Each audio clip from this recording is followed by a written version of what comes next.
给我站住！好，还跑是吧？前面死胡同了！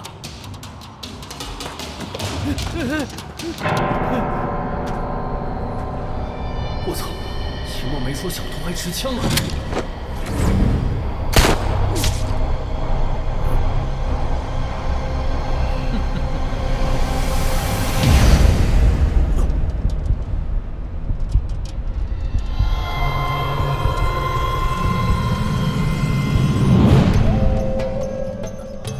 这是哪儿？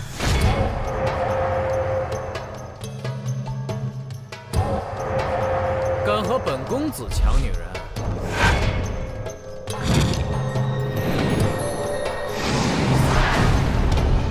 狄龙，你好大的胆子，竟然敢奸杀赵小姐！给我拿下！我竟然穿越了！这张禽兽为了抢我未婚妻，栽赃我奸杀赵小姐，现在是要阉了我，送公灭口啊！我倒是要看看，你这戴罪阉人怎么和我争？也不撒泡尿照照自己，凭什么娶上官婉？等你入了宫，我就替你尝尝这长安第一美人的滋味。做梦！赵家人知道是不会放过你的。知道又怎样？你这个废物，难道还想翻案不成？睁大你的狗眼看看，这就是得罪本官的下场。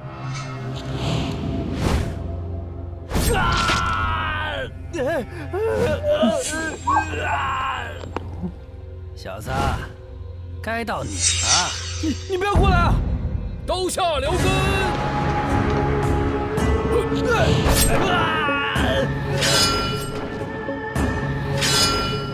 吾乃狄仁杰，今日谁敢动我大哥分毫？狄仁杰，我弟是狄仁杰。狄仁杰，你竟敢扰乱行刑！我哥是被冤枉的，他没杀人。冤枉？你还敢和我这堂堂大理寺少卿之子动手不成？赶紧把刀放下，否则我让你跟你哥一样，进宫做太监。你，只要能让我重返命案现场，我定能查明真凶。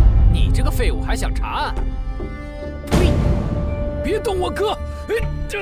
我动了，你又能把我怎么着啊？这大理寺上下，谁人不知你这废物大哥的风采？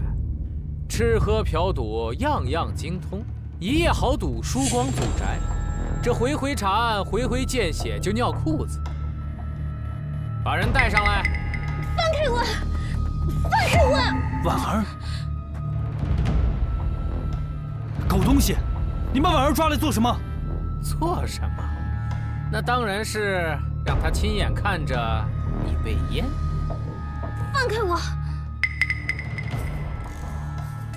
今天就是天王老子来了，你这太监当定了。天王老子到！都闹什么呢？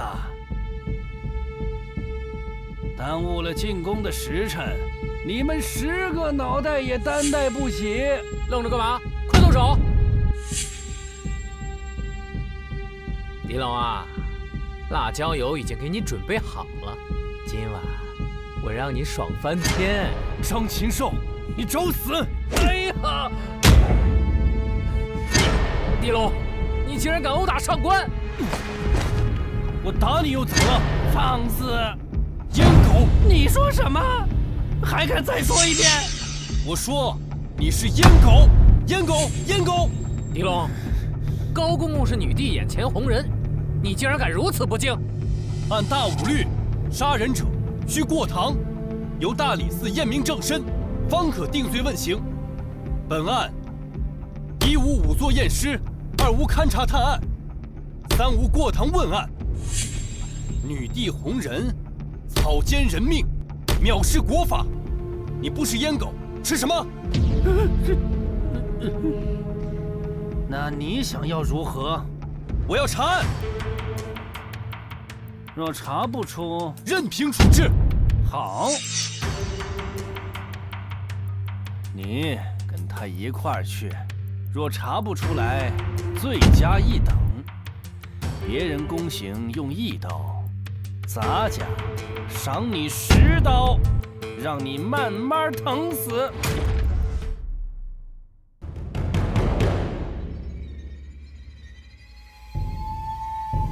真是个破庙。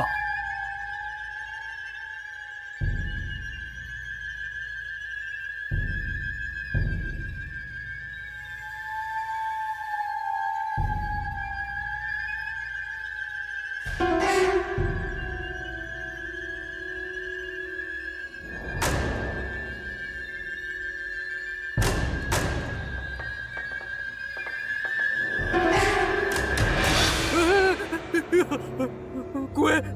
只不过是人死后肌肉松弛导致的死者狰狞，有什么可怕的？我就是脚滑摔倒而已，我才没怕。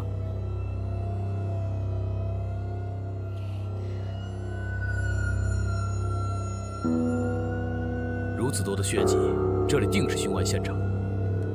大哥，你怎么看？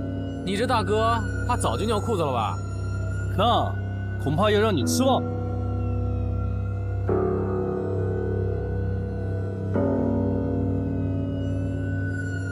喂，这都过了1个时辰了，天都快黑了，你就整这么一出啊？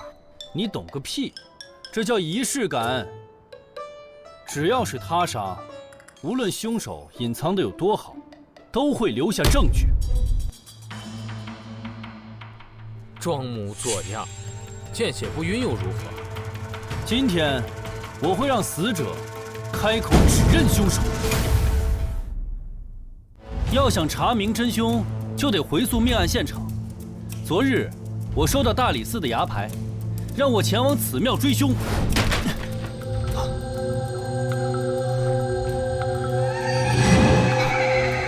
谁在那儿？我已经看到你了。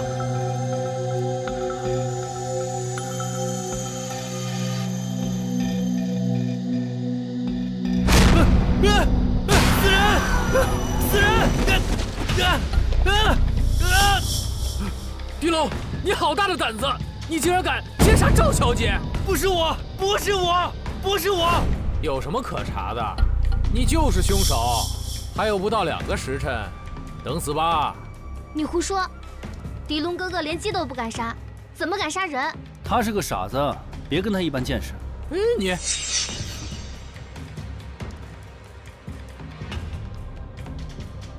有点意思。大哥，你怎么看？这滩血迹一部分发黑，有一部分甚至还没有凝固，你知道为什么吗？猪鼻子插葱，装的还挺像。哼，大哥，你的意思是？也就是说，这个破庙里有2个死者。这个破庙里有2个死者，这分明只有1具尸体，哪来的2个死者？我看，你分明就是在这儿演戏呢。带走。是。慢着，时辰未到，谁敢阻我大哥办案，找死！好，行。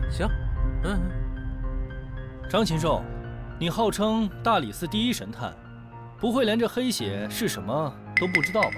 简单，血迹过3日。我记得赵家2公子赵出生之前来报过案，说是自己有个妹妹被掳走了。到狄龙哥哥被抓，案发也不足12个时辰呢。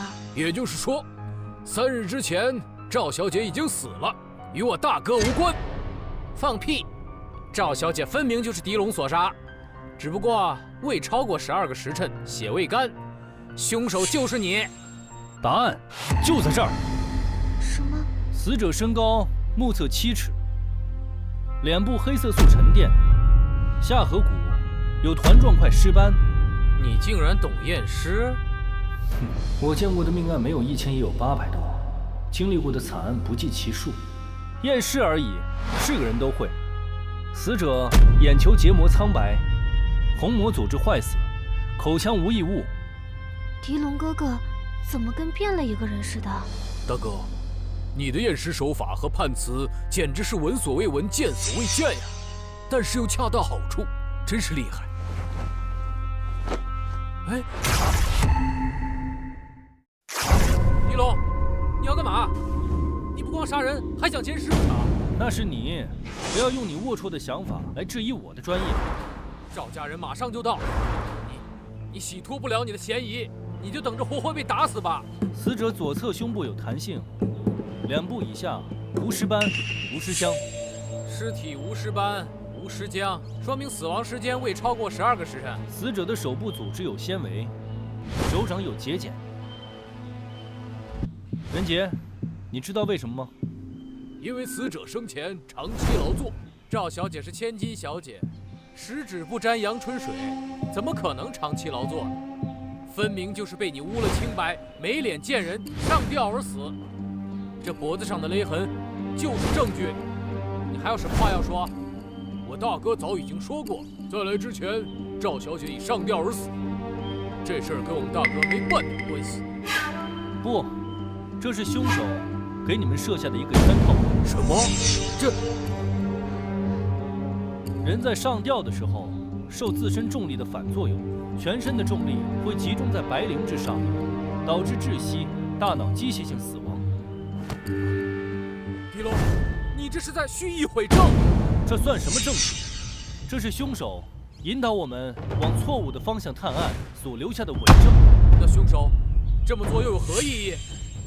他是在隐藏一个天大的秘密，就是小姐的头丫鬟的身体。人上吊而死，与白磷有接触的颈部会留下淤青，那他后脖颈处的淤青又是从何而来？这分明就是你先勒死了赵小姐，然后悬于房梁之上，做出了上吊的假象。这一切都是为了洗脱你的嫌疑。幸亏我探案如神，一眼就看出你的把戏。哼，你呀，可真是个傻呀！傻是什么？张禽兽，我夸你料事如神呐，只不过却没看出这个淤青是有人做的手脚。任杰，剪刀，这个淤青只是凶手想掩盖一个更大的秘密。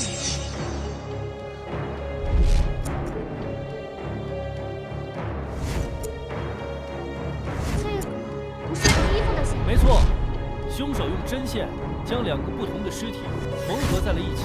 也就是说，凶手将赵小姐的头与另一个尸体拼接在了一起。这是一起连环杀人分尸缝合案。死者刚刚告诉我，凶手就是畜生，就是你杀了我妹妹。来人，少爷有何吩咐？将这个杀人凶手给我乱棍打死！将这个杀人凶手给我乱棍打死！是。住手！狄龙哥哥不是凶手，你们不许打他！哪里来的小贱人，敢挡本少的路？找打！怎么，做贼心虚了，想杀人灭口啊？你说的这是什么话？我不清楚。听不懂最好，那就接着往下查。但是有一点必须要搞清楚，这个死者的死因究竟是为何？任杰，扒开赵小姐的后脑勺。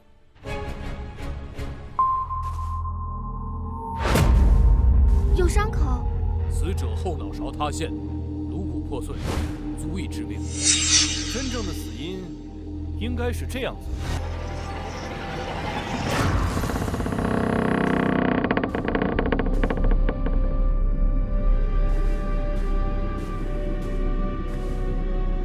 凶手尾随赵小姐进入此地，趁其不备，钝器击打后，使其命丧当场。1日半后，丫鬟到此地寻赵小姐。小姐，在哪儿呢？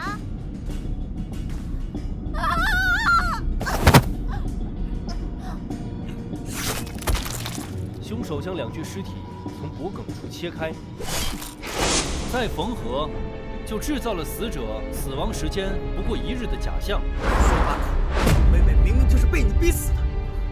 凶手另有其人。这一切都是你的猜测，证据呢？我不信，除非你能找到我妹妹的尸身。你妹妹的尸身就在这破庙里面，我敢断定，尸体就在这儿。我敢断定，尸体就在这儿。这破庙一目了然，哪有地方可以藏尸啊？你绝对是凶手！那赵公子觉得该如何处置此人啊？我要将他的肉一刀一刀活生生割下，扒皮抽筋。我让他施加在我妹妹身上的痛，每倍奉还。我相信我大哥不会是凶手。狄龙哥哥一定会查出幕后真凶的。行了，本公此可没有时间在这儿跟你瞎耗。你现在请来，我才能让你死个痛快。等我爹来了，那可是要把你拆骨扒皮，碎尸万段。未曾过堂问案，你们怎么敢杀人？赵将军攻城拔寨，屡战屡胜，屡立战功。他的儿子为了给亲妹报仇，弄死一个畜生，女帝不会怪罪的。动手！是。狄龙哥哥，你快跑吧！大哥，你先走，我来保护你。好。废物果然是废物，只会抛下自己的兄弟和女人，自己先跑。谁说我要跑？你们不是想知道尸体藏在哪儿吗？那我就告诉你们。狄龙，你疯了吗？你要对神像做什么？当然是砸了他。疯子，你竟敢砸神像，就不怕引来神明之怒？就是因为你们不敢，我才要砸了他。倘若里面被人藏了东西，恐怕这辈子都不会被人发现吧。天！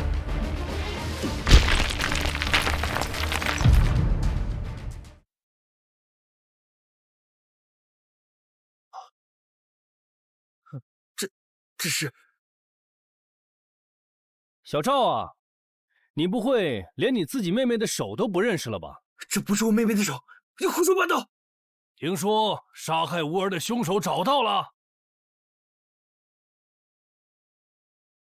父亲，就是这个贼人，死不认赃，我正准备杀了他，为我妹妹报仇。杀人偿命，天经地义，这个你得认。来人，把这个杀害我宝贝闺女的凶手剁成108块，喂狗。是。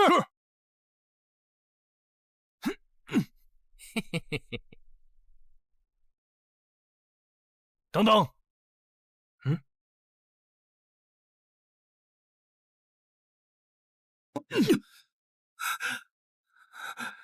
父亲，你是不是老糊涂了？我又不是凶手。因为你这混球，该打！你是瞎了你的狗眼吗？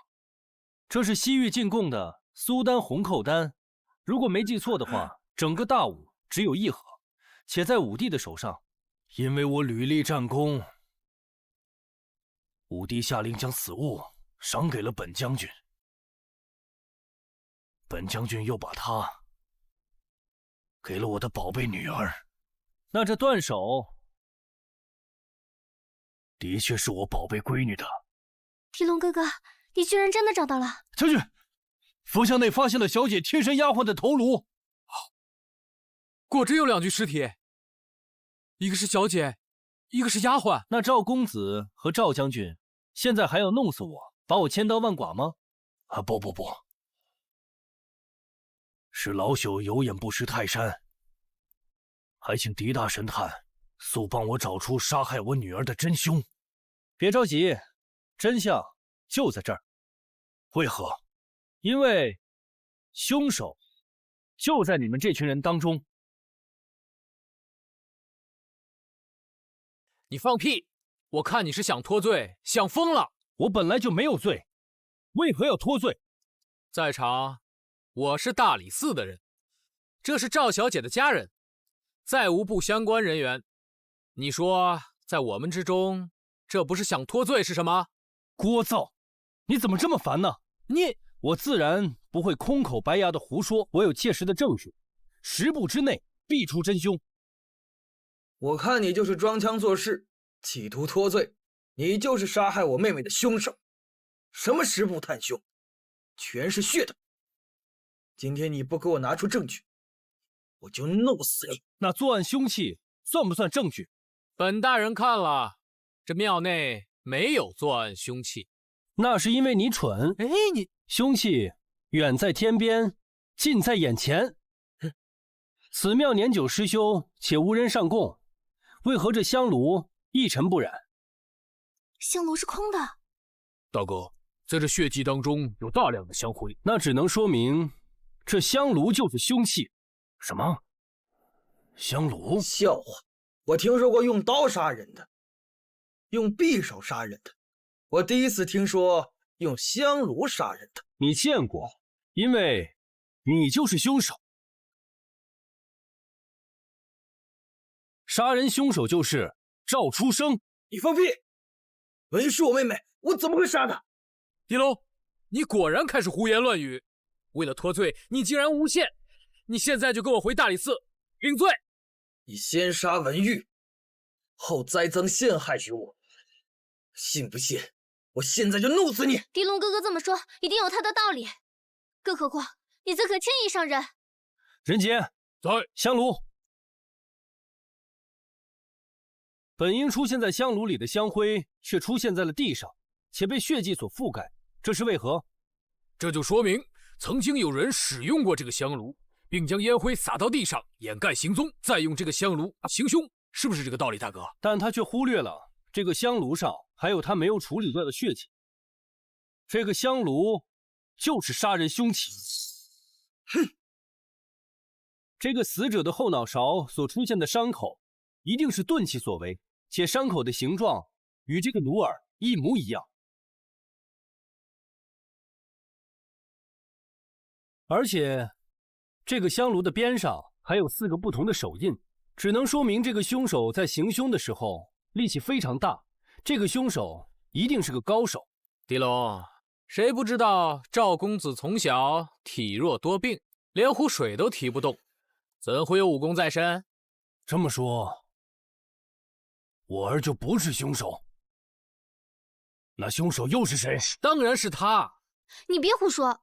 若凶手是狄龙哥哥，那方才找到的线索又算什么？是他，为了脱罪提前伪造的证据。来人，还愣着干嘛？把这个杀人凶手给我乱棍打死，为我妹妹偿命！别急啊，我说了，10步之内必出真凶。大哥，线索都断了，你这是做什么？编不下去了，准备写认罪书，认罪。谁说线索断了？我还有最后一个办法，指纹追凶。指纹追凶？如果你不是凶手，那你敢不敢把你的指印印在纸上，与这个顶上的指纹比对一下？敢还是不敢？不敢，你就是凶手。我相信我儿肯定不会是凶手。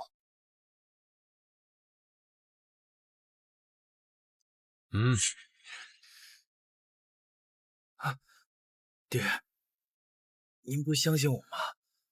验吧。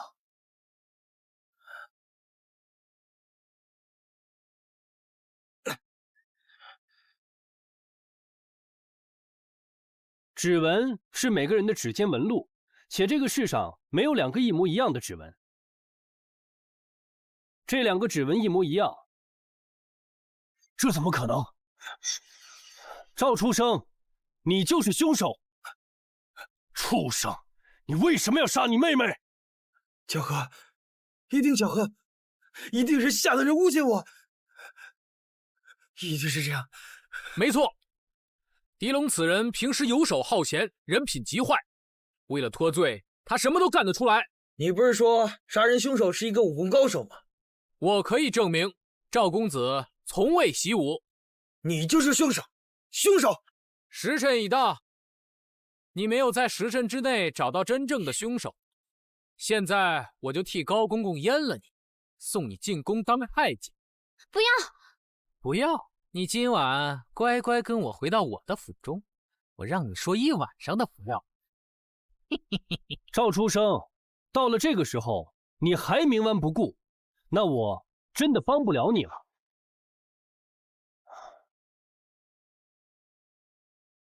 烦请赵小姐有仇报仇，有冤报冤，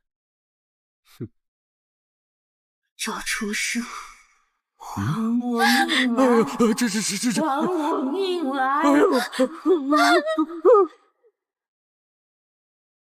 我不相信什么鬼神之说，一定是你们装神弄鬼！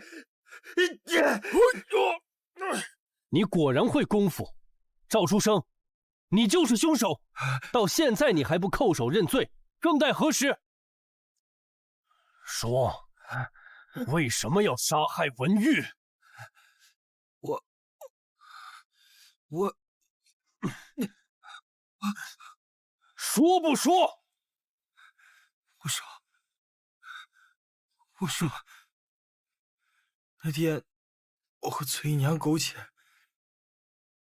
被文玉发现了，我一时鬼迷心窍，我就杀了文玉。爹，你就饶了我吧，你饶了我吧，爹。你这个畜生，敢和老朽的妾室苟且便罢了，还敢因此杀了文玉，你该死！张牙佐，真凶我已经帮你查出来了，麻烦你把人犯带到大理寺，还我一个清白。那是当然。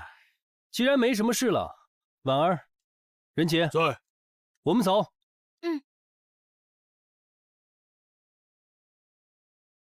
哎呦，饿死我了！等等，狄龙，这次算你走运，躲过了这一劫。下次你绝对躲不过。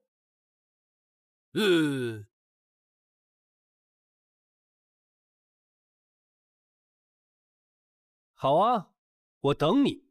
这太监你当定了，你的女人老子也睡定了。废物！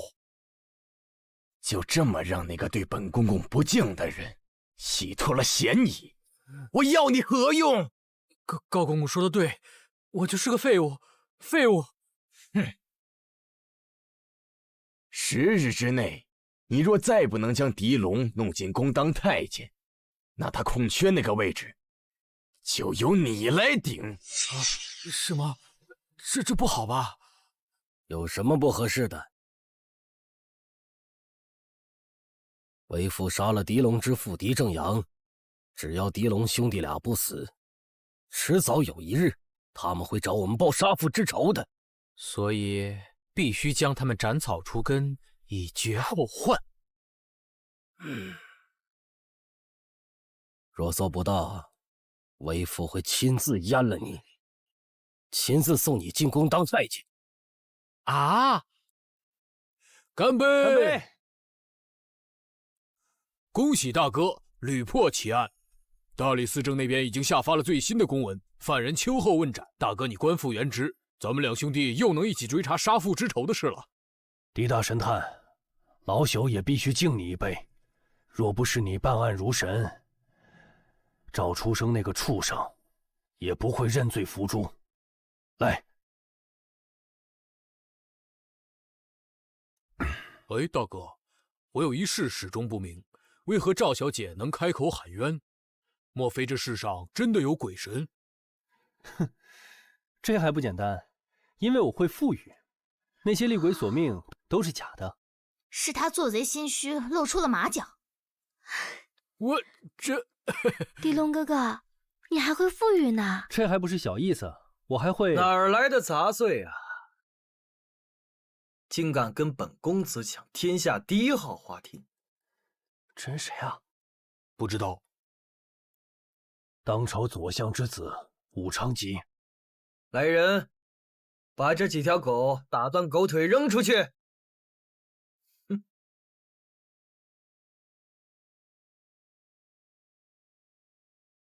慢着！武公子，你带人强闯老朽的酒宴，可曾把老朽放在眼里啊？你个老不死的，你算什么东西啊？你不过是区从五品，而本公子乃太子詹事，官居正4品。按照规矩，下官遇到上官得跪下说话，你为何不跪啊？难不成你想造反？属下拜见大人。哼，哎呀，这就是长安第一美人上官婉儿吧？果然名不虚传呐！放开我的未婚妻！别说本公子没给你们机会，除了上官婉儿，其余闲杂人等通通给我滚，否则死无葬身之地。大哥，这样的人咱们惹不起啊！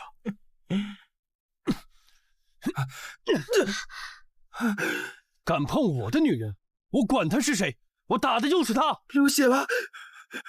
狄龙，你这个废物，谁给你的狗胆，胆敢打五公子？表姐，你怎么来了？我当然是来帮你退婚的。什么？退婚？表姐，婚约已定，怎可随意修改？况且我心悦狄龙哥哥已久，绝不退婚。婉儿，我这是为了你好。武昌吉大人看上了你，表姐就替你答应下来。那10万两黄金聘礼，表姐也替你收下了。五公子果然阔气了，这一出手就是10万两黄金。那像面前这位啊，输光了所有的家产不说，兄弟俩居然还有脸住在上官家吃干饭。你不过是上官家养的一条走狗罢了。哼，呼之即来，挥之即去。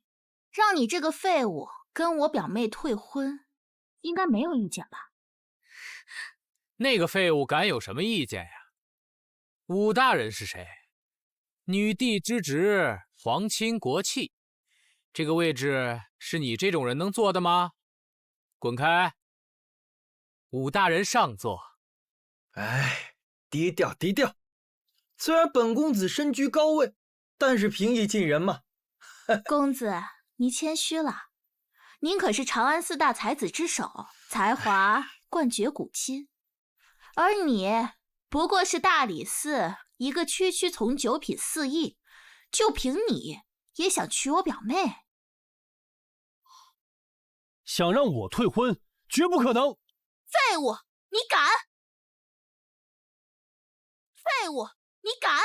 他是个什么东西，也配娶我的婉儿？这人竟敢大放厥词！这人怕不是得了疯病的疯子吧？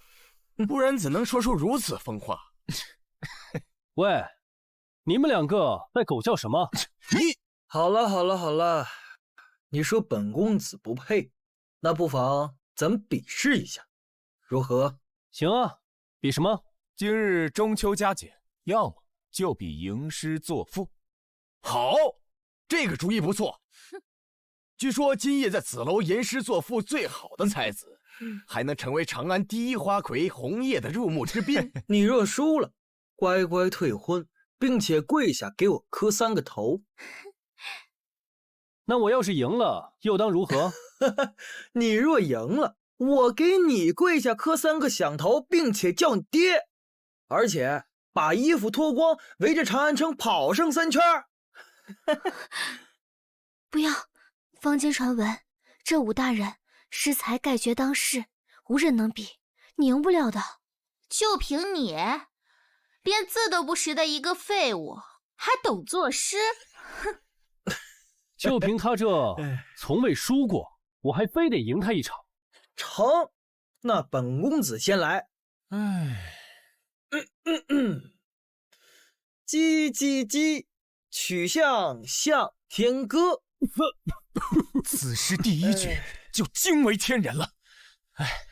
鸡毛浮绿水。好，此诗必能成传世之作。鸡爪拨清波。五公子真不愧是长安第一才子，我等自愧不如啊！低调低调。你们这2只狗眼睛是瞎了？就这垃圾玩意儿叫做诗？你什么意思你？文杰在，把酒拿过来。大哥，酒在。今天我就让你们见识见识，什么叫做诗。今日我就让你们见识见识，什么叫做诗。君不见，黄河之水天上来，奔流到海不复回。这个废物居然会作诗！君不见高堂明镜悲白发，朝如青丝暮成雪。人生得意须尽欢，莫使金樽空对月。这是好诗啊！天生我材必有用，千金散尽还复来。此诗大气磅礴，犹如黄河之水，势不可挡。就连我父亲当朝左丞相也未必做得出来呀！就凭你这个目不识丁的废物，怎么会做出如此好诗啊？他抄的，他绝对是抄的！我相信狄龙哥哥他是不会抄的。没错，我就是抄的。没错，我就是抄的。什么？我就说，废物就是废物，永远画不了真龙。你还是趁早离开狄龙，跟着五公子吃香的喝辣的。既然你承认是你抄的，来人，在，打断他的狗腿扔出去。是。别急啊，我还有一首抄的诗。睁大你的狗眼，给老子听好了。醉里挑灯看剑。废物，你干嘛？800里分麾下炙，50弦翻塞外声。这是边塞诗。此边塞诗一出，300年内无人再敢写边塞了。待到秋来7月8，我花开后百花杀。这是写花。冲天香阵透长安，满城尽带黄金甲。此事竟隐隐有股王霸之气。在天愿作比翼鸟，在地愿为连理枝。狄龙哥哥，请痛饮此杯。劝君更尽一杯酒，西出阳关无故人。不是吧？还来呀？明月几时有？把酒问青天。落霞与乘风归去，又恐琼楼玉宇。起舞弄清影，何似在人间？万古落霞与孤鹜齐飞，秋水共长天一色。凭彩凤化飞翼，一将功成万骨枯。安能摧眉折腰事权贵，使我不得开心颜？身无彩凤双飞翼，心有灵犀一点通。古来圣贤多寂寞，唯有饮者留其名。此为古今第一劝酒诗。此人风姿，简直用2个字来形容啊！诗仙。对，此人真乃诗仙是也啊！我从小就知道我哥生而不同，有诗仙之姿。刚才我抄了几首诗了？你刚才整整抄了300首诗。来，这位长安4大才子之首，你也来抄一首。只要不逊色于我，就算我输。你这是抄的不作数，你还是输。你抄袭的不算数，你还是输了你。随口就吟诵的千古绝句，此等诗仙一般的人，何必去抄啊？说不定他是抄书的呢。哼，如此字字珠玑，若是抄的，我等怎会不知啊？吴大人，我赢了，你该跪下叫爹了。狄龙哥哥，你真厉害。那是，你可别忘了要脱上衣服，在长安城跑上足足3圈。如果我真的这么做了，肯定会丢了我相府的颜面。吴大人，难道你是想食言不成？君子应当重诺，我等怎能出尔反尔？放屁！今日若是我照办，让他活着出去，这些千古绝句一旦流传出去，我们必将遗臭万年。我怎么没想到？赌约？什么赌约？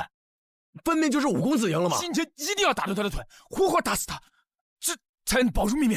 上！对，上！狄龙哥哥，我们快跑！不用跑，因为他们还不配动我。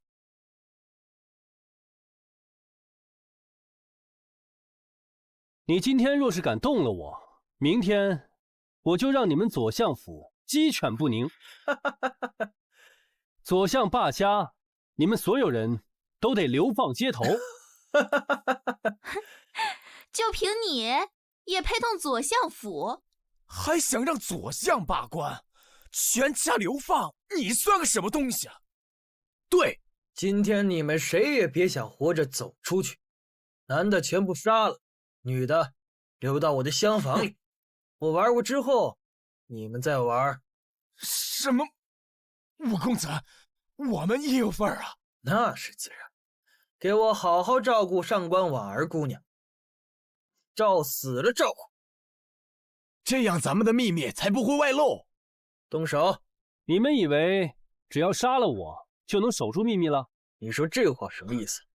今日长安城中秋诗会所做的所有诗句都会有专人抄录，快马张贴至武帝宫的墙上。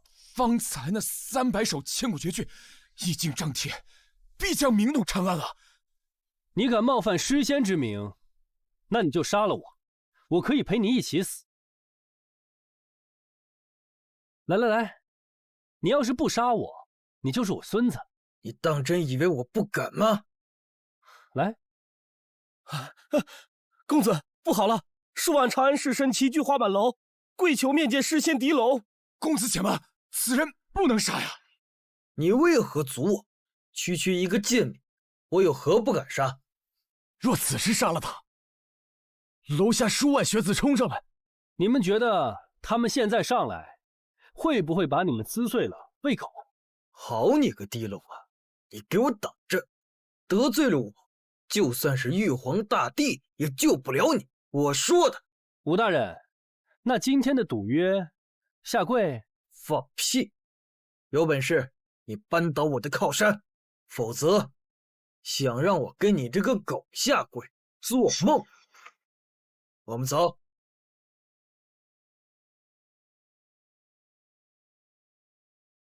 按规矩，今夜狄龙公子为花满楼诗赋魁首，我家主人长安第一花魁红叶将与公子共度良宵，请随我来。什么？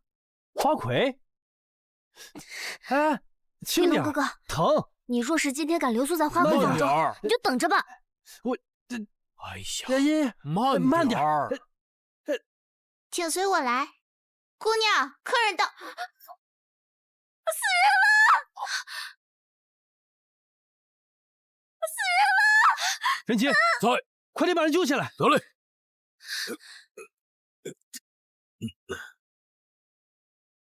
大哥，死者身体如冰，没了气息，应该是死了。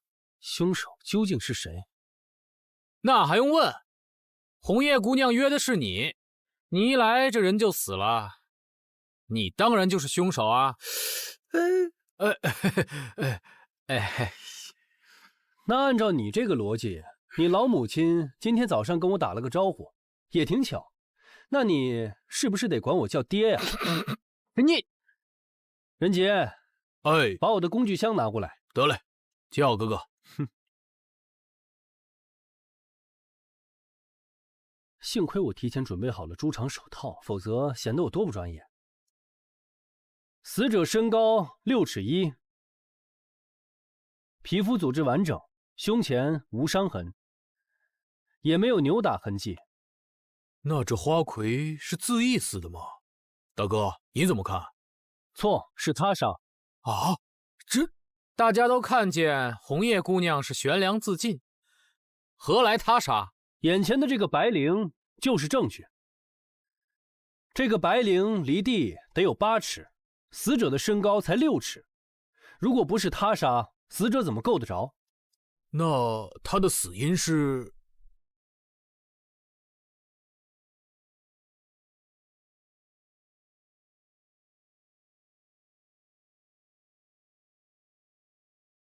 变黑了。死者中了3养化2参。参什么参？你个土老帽，就是砒霜。他另外的名字叫鹤顶红，见血封喉。那既然是他杀，凶手是谁啊？是啊，那真凶究竟有什么动机啊？又是谁啊？这哪来的发簪？哎，这是我的。这发簪上有鹤顶红的味道，上面涂了鹤顶红。什么？不可能！这怎么可能？莫非这凶手是婉儿姑娘？不是我和红叶姑娘无冤无仇的，我怎么会啊？那你如何解释你的发簪会出现在红叶姑娘的房间之中呢？我，凶手一定是你。你看你的狄龙成为了红叶姑娘的入幕之宾，便心生嫉妒，于是下毒杀死了红叶姑娘。不是我杀的人，我根本就没来过红叶姑娘的房间。别怕，有我在。你再有个屁用啊！婉儿姑娘可是杀人凶手，按大武律，杀人者偿命。表妹，现在能救你的就只有五公子。只要我肯出面求我姑姑当今的武帝殿下，他一道诏命，便可赦免了你。你这个贱民有这个能耐吗？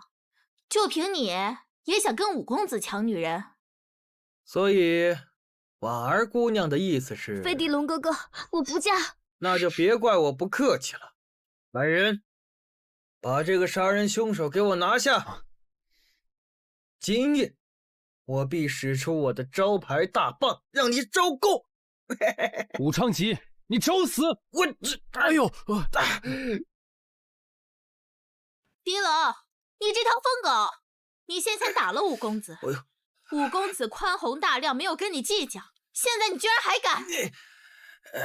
贱民，你非要跟本公子过不去，跟我作对吗？上一个得罪五公子的，一夜之间满门被屠，连条狗都没有放过。哼，得罪我，就等于得罪长安整个权贵。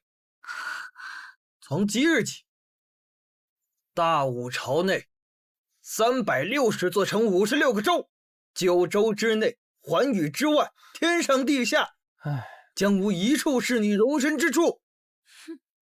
你不用威胁我们，我有证据证明婉儿不是凶手。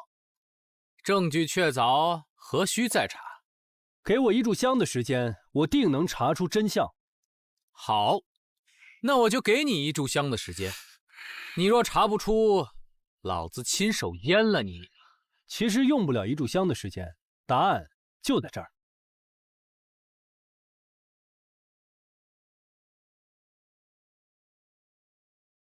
怎么可能？嬴政居然没有变黑？更离奇的还在下面。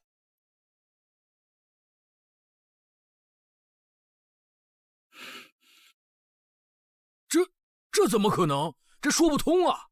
这人不是中毒身亡吗？怎么腹部验不出毒，连着喉咙也验不出毒？这胡说！那为何死者口中验出了毒药？死者根本就没有中毒，他是被人勒死之后，被人强行灌下毒药，做出中毒的假象。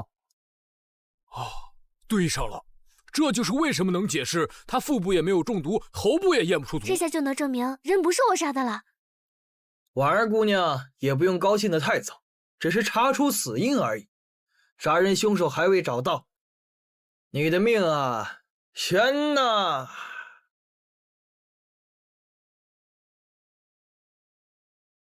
哼！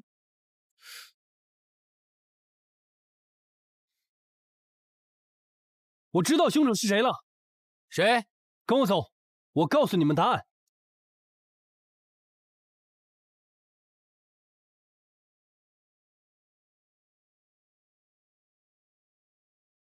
大人，这点小事何须您大驾光临，下官处理即可。直接审便是。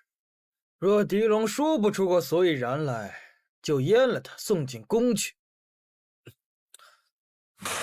狄龙，杀害红叶的凶手到底是谁？凶手就在公堂之上。狄龙，我说你骗人也不换点新花样。我倒要看看你这次指认谁。真正的杀人凶手就是他，武昌吉，包括近期长安城8起连环杀人案，都是武昌吉所为。我看你就是满嘴喷粪。武大人是谁啊？长安才子女帝侄儿，怎会干出如此龌龊之事？武大人，你可不能轻饶这个污蔑您的贱民啊！你说本公子是凶手，你的证据呢？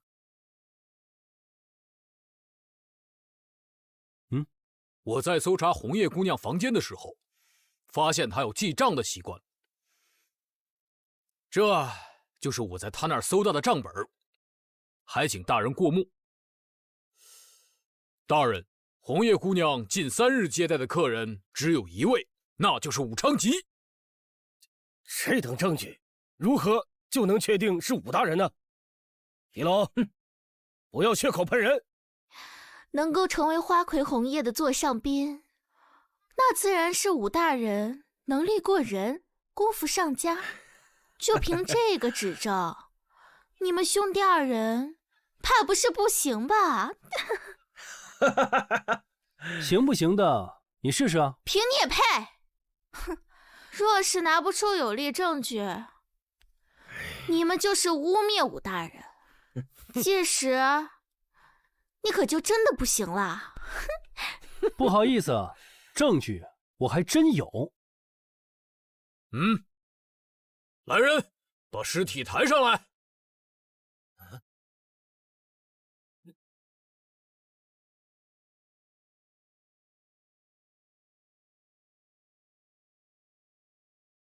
这具尸体的脚趾被人给剁了，这就是最后一个证据。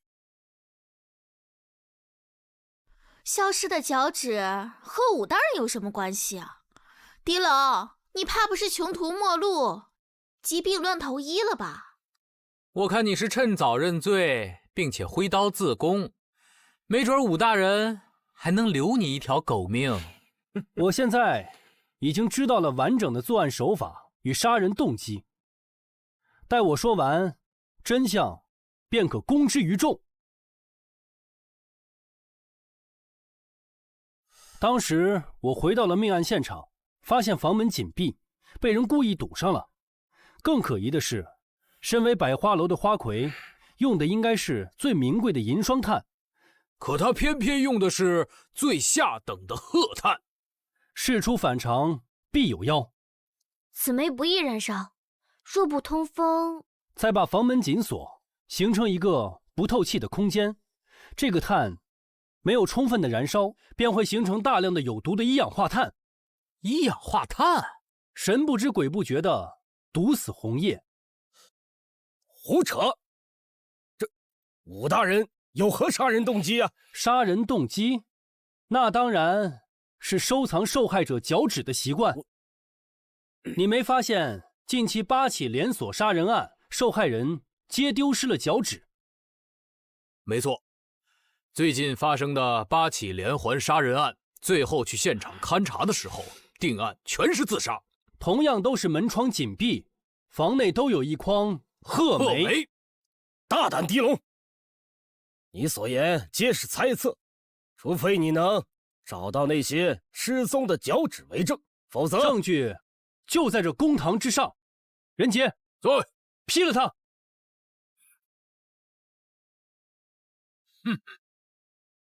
你干什么你？干什么？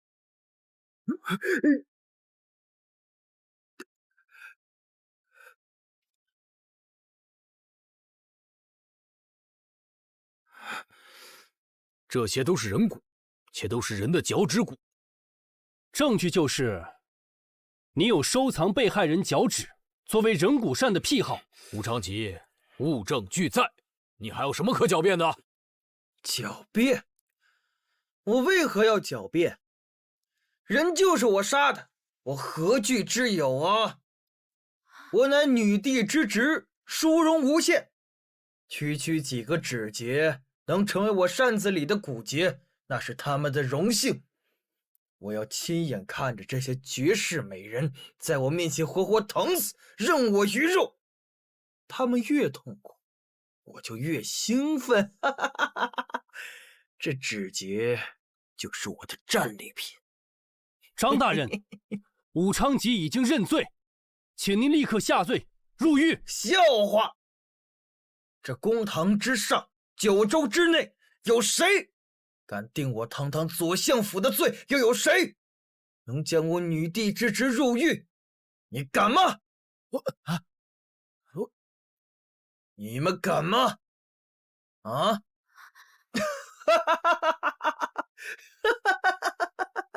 刚才就是一场误会，武公子绝对不是杀人凶手。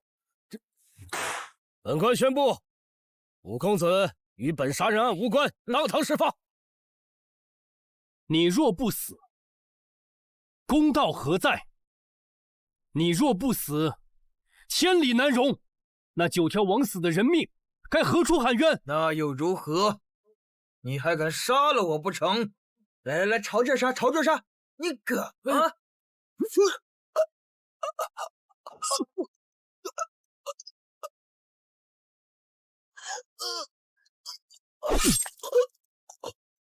他们不敢，我敢。就算是豁出这条命，我也要为枉死之人讨回一个公道。居然敢杀我！武大人死了，狄龙杀了武大人。还愣着干什么？快进宫禀告女帝！快把这杀人凶手给我抓起来！慢着，我大哥为民除害，何罪之有？错就错在他杀的是武大人，这是女帝侄儿，此等过错应该千刀万剐，五马分尸。给我拿下！不可以，婉儿你不要命了，赶紧跟狄龙撇清关系啊，免得拖累了自己啊！无论发生什么事，我都会永远相信狄龙哥哥的。放开我！传女帝口谕。大理寺4役狄龙伙同狄仁杰谋杀朝廷命官。即刻扣押进宫，面见女帝。带走。狄龙，这下你连阉人都做不了了。嘿嘿嘿嘿。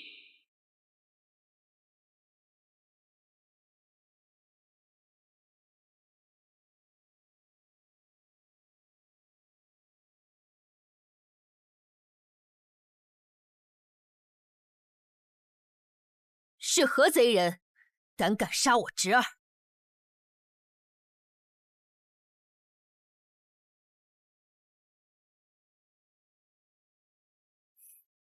谁是狄龙？你，陛下，就是这个杂碎，此人居然公堂杀害武大人，陛下定不能轻饶啊！大胆！将他给朕当场打死，其余从犯，男子阉了入宫当太监，女子送入教四方，终身为妓。胸大无脑，说的大概就是你这种人吧？放肆！狄龙竟敢对女帝不敬，罪加一等，应当处以极刑。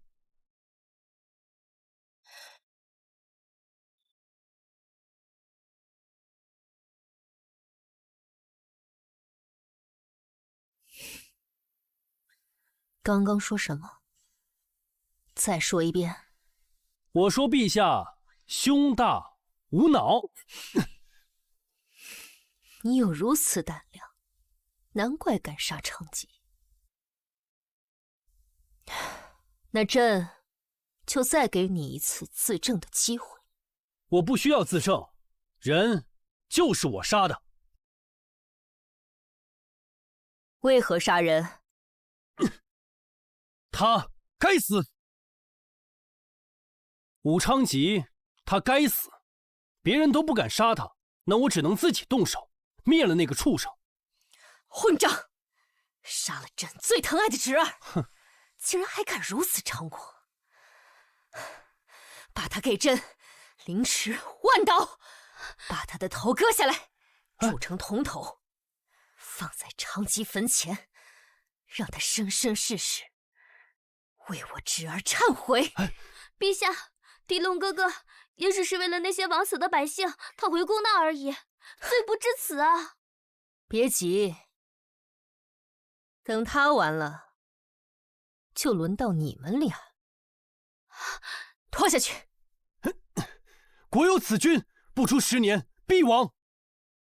牙尖嘴利，竟还敢辱骂于朕！罪加一等。那就先拔了舌头，再凌迟吧。哼！狄龙哥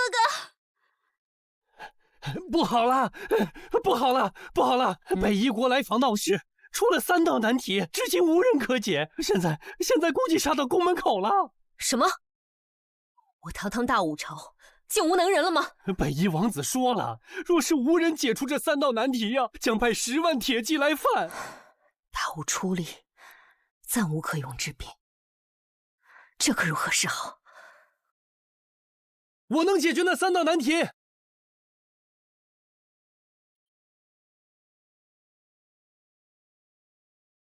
陛下，不可信这贱民谗言，他就是个没读过书的废物，怎能解除这3道难题？陛下除了我，还有别的选择吗？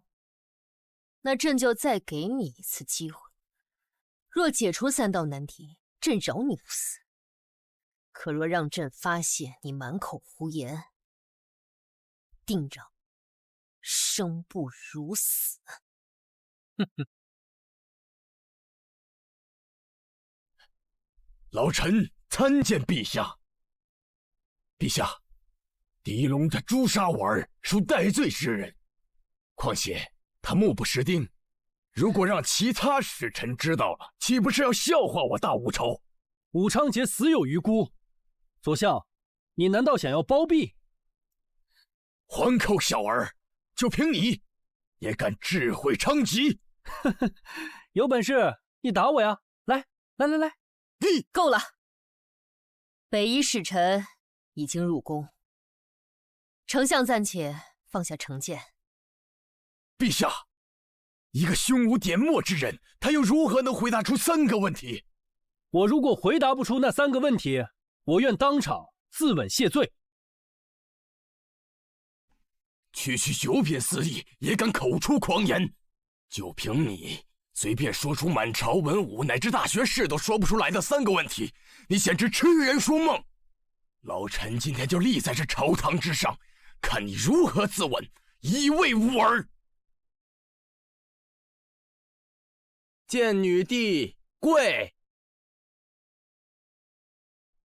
如此简单的3道题，大武朝都答不出来，有什么资格让我跪？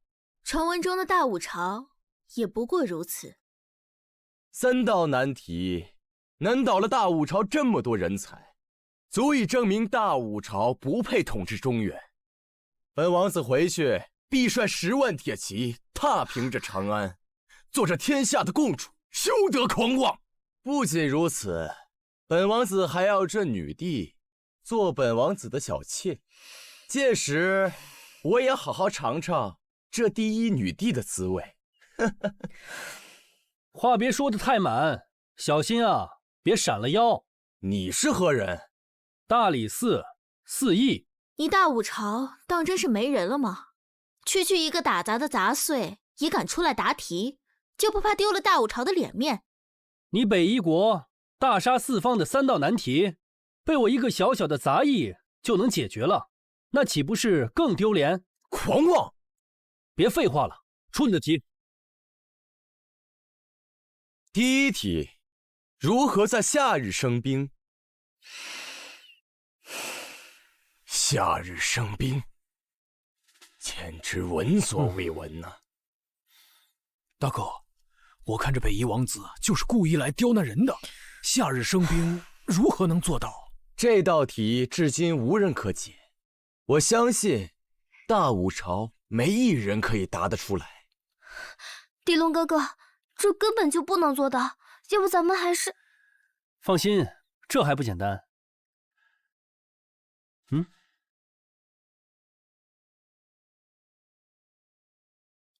话可不要说得太早。若是连第一个难题都解决不了，我看后面的也不必了。哼，想不到这么上乘的美人儿，却配了一副猪脑子，实在是可惜啊！你莫急，等他答不出来，我就杀了他，到时举功长安就师出有名了。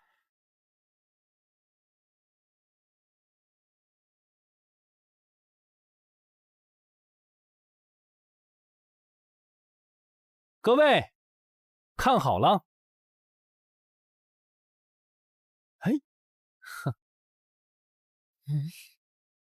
哼，真的解冰了，狄龙哥哥，你成功了！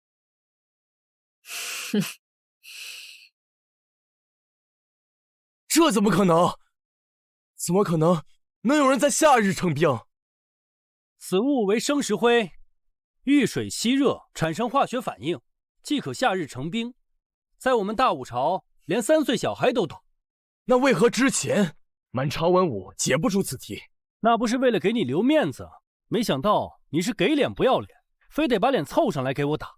你贱不贱啊？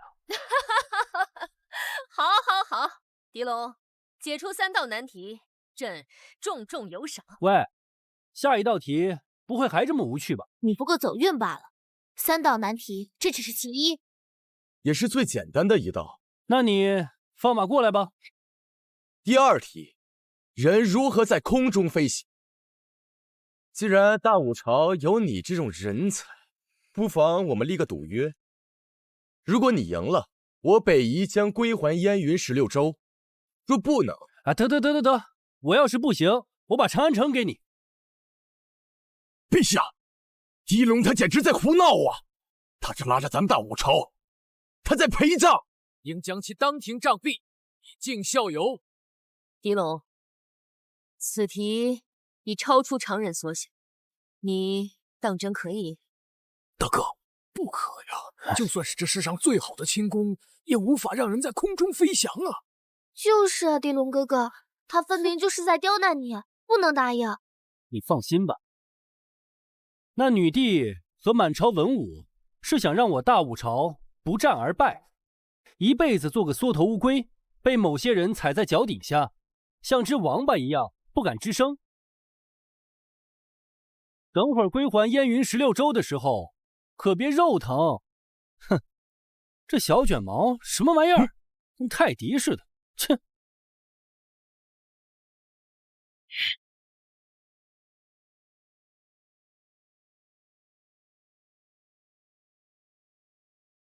这是纸鸢。我以为你是个什么样的聪明人，没想到居然想出这么愚蠢的办法。这小小的纸鸢如何让人飞上天去？当朝宰相怎能如此蠢笨无知？喂，我要飞，我借助的不是风筝，而是风。不行就趁早认输，还能保全大武朝可怜的颜面。啊，狄龙哥哥，这个真的能飞吗？怎么飞呀？放心吧，啊，等会儿我就从高处一跃而下，让你们知道什么叫做真正的乘风飞翔。这种匪夷所思的方法，只有你能想得出来。从高处一落而下，难不成你怕本王子弄死你，想提前自杀不成？闭嘴吧，死泰迪！成与不成，一试便知。当真是狂妄至极，不自量力。本公主就在这儿守着，等你落败以后，亲自履行赌约，将你的肉片片剐去，拿去乱葬岗喂狗。哎，狄龙哥哥，放心，我心里有数。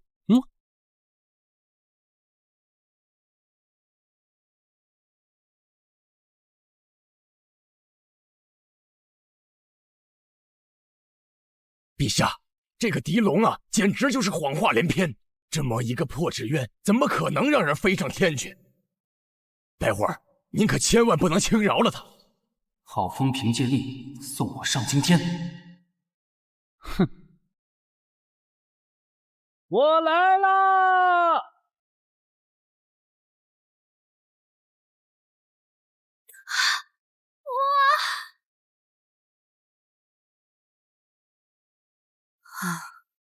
既然连这种难题都能迎刃而解，难道真的是乘风飞翔吗？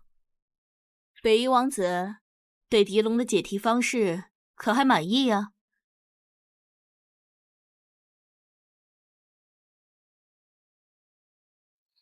放心，婉儿，我没事儿，就是可惜了公主，剐不了我的肉了。你绝对是碰巧钻了大家不知道的空子。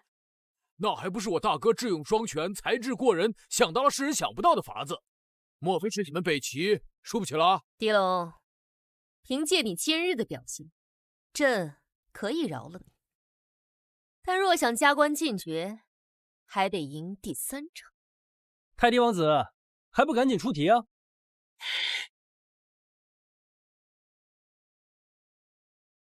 第3题就是不用任何器械将千斤巨石粉碎。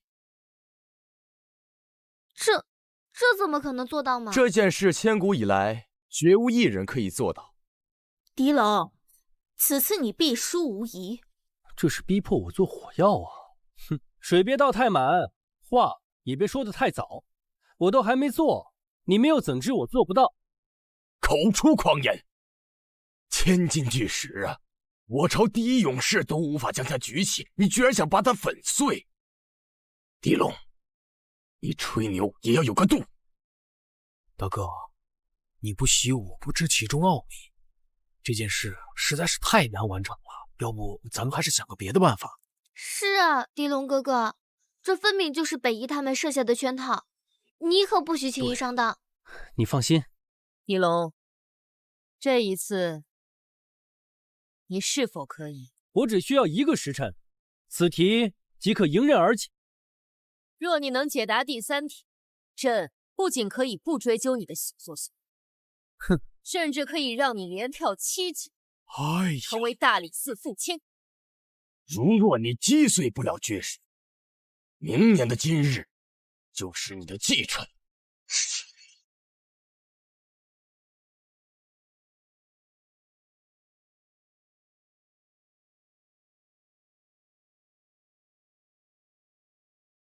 这就是我破题的神兵利器。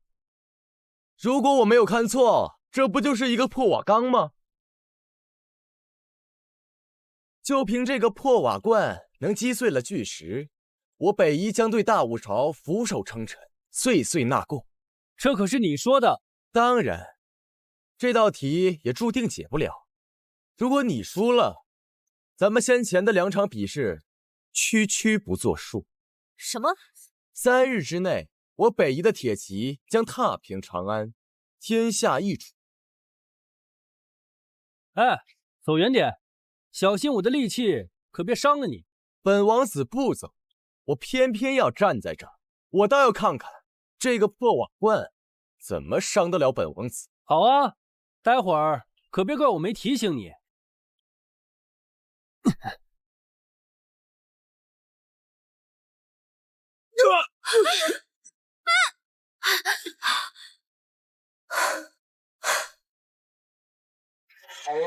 喂，怎么样，太帝王子？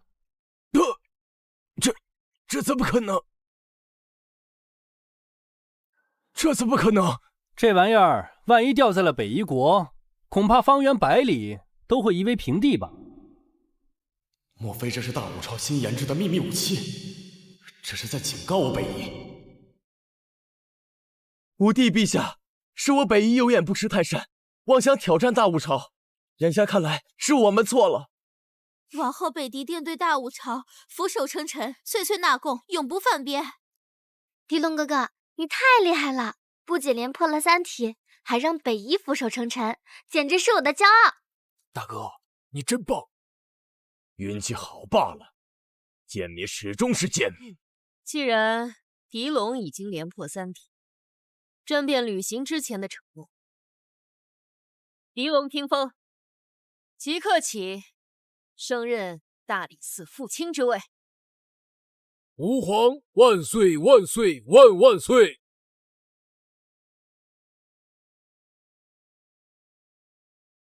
谢主隆恩。丞相大人，狄龙那小子本相绝不能容忍杀害我儿的杂碎还继续存留在这个世界上。再加上他现在当上了大理寺副卿，极有可能发现那个秘，必须做了他。给你们2人3日的时间，必须让狄龙给我儿陪葬。如若不然，你们就进宫给我当太监，做姐妹。丞相大人，请放心，我不会让狄龙安稳地坐在大理寺副卿的位置上。我与禽兽定会让他身败名裂，活不过3日。听说西街又开了一家新的脂粉铺。来喽！久等了，客官，新出炉的大包子。嘿，大哥，话不多说，兄弟我祝你升官发大财。你们别光顾着喝呀，这陈家包子铺做的包子是10里8乡出了名的好吃，味道奇香无比，你们快尝尝。那我尝一尝。不对，这包子馅里边怎么还有骨头啊？骨头？看着不像是猪骨啊，大哥。这是人的手指。呸！人肉包子铺。升堂！我看谁敢动！李龙，你私设公堂，你眼中还有我这个大理寺少卿吗？我的官帽可压你一级！大人，请你吃包子。拿包子贿赂我爹，我看你这脑子！那是人肉包子。陈家包子铺吃出的人的骨头，这么大的命案，你说我为何不能升堂？包子能吃出人的手指头？狄龙，你怕不是升官发财，把脑子烧坏掉了吧？人？我看这不就是猪骨而已。我看你是刚当上副卿，想办点案子给上面看吧。指骨纤细，分为3节。底、体和小头，周围有肌腱和神经。猪指骨只有1节。是否为人骨？你堂堂大理寺少卿，不会连这个都不知道吧？那本宫怎么看着他就是一个猪指骨？父亲大人说的对，这分明就是一根人的手指。你们父子2人歪曲事实，草菅人命，心中可还有半点良知？在大理寺，我爹就是规矩，就是良知。来人！大理寺副卿狄龙为谋求正经办假案，给我赏30大板。婉儿妹妹，你最好和狄龙保持距离，赶紧退婚，免得拖累你啊！我早就说过了，我非狄龙哥哥不嫁。你以为这30大板下去，张家父子会让他们有活命的机会吗？那我就更不能让狄龙哥哥挨打了呀！愣着干嘛？动手啊！张贵正，你目无律法，毫无良心。你这大理寺少卿之位，我看你是做不成了。那就看看谁先死，给我拖出去打！今日谁敢动我大哥分毫？狄仁杰，你也想挨板子吗？高公公到！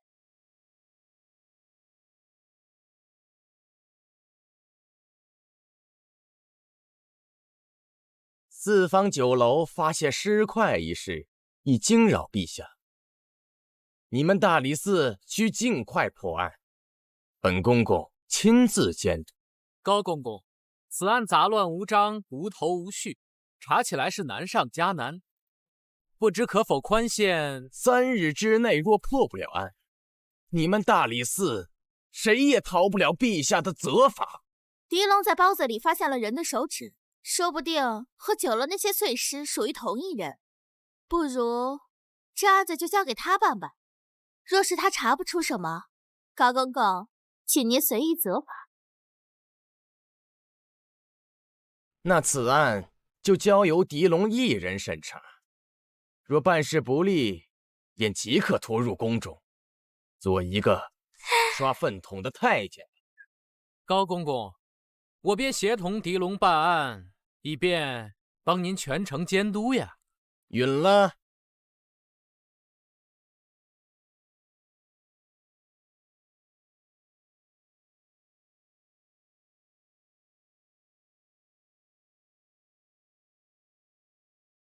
这什么味儿？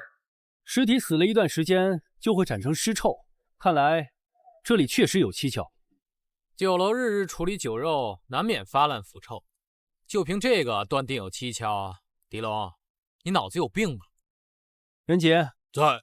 尸体已经被分成了很多块，想一次性找齐不太可能。只要能找到盆骨，我就能确认死者的身份。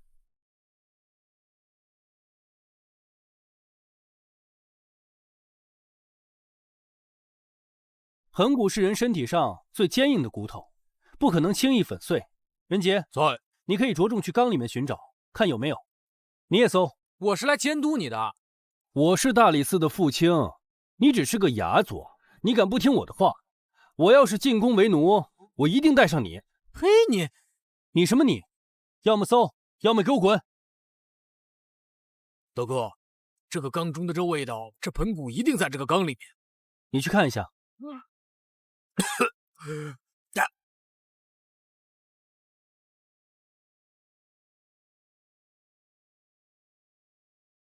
找到了。大哥。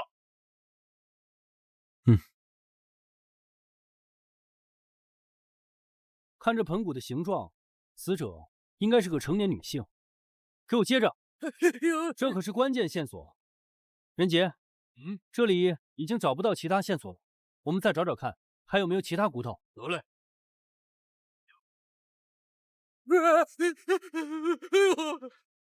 干什么呀？就这么点胆子？一个猪头而已，瞧你那出息！狄龙，我杀了你！你杀了我？哼！就你这点胆子，还敢杀了我？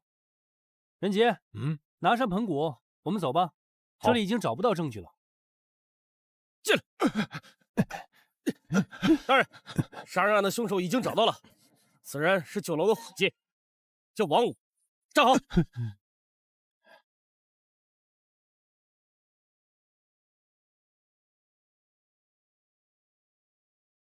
升堂。威武！大人，人是我杀的，尸体也是我剁的，你将我捉拿归案吧。你说人是你杀的，你说死者叫什么名字？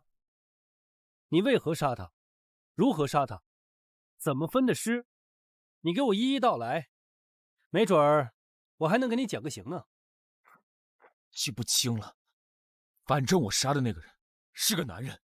不可能，他都说了自己杀的是个男人，还能看错不成？你一个小小的哑佐，在这插什么嘴？我爹才是大理寺少卿。那你就让你爹来插嘴，或者你叫我一声爹，不然就给我闭嘴。你一个父亲也敢在此私自办案？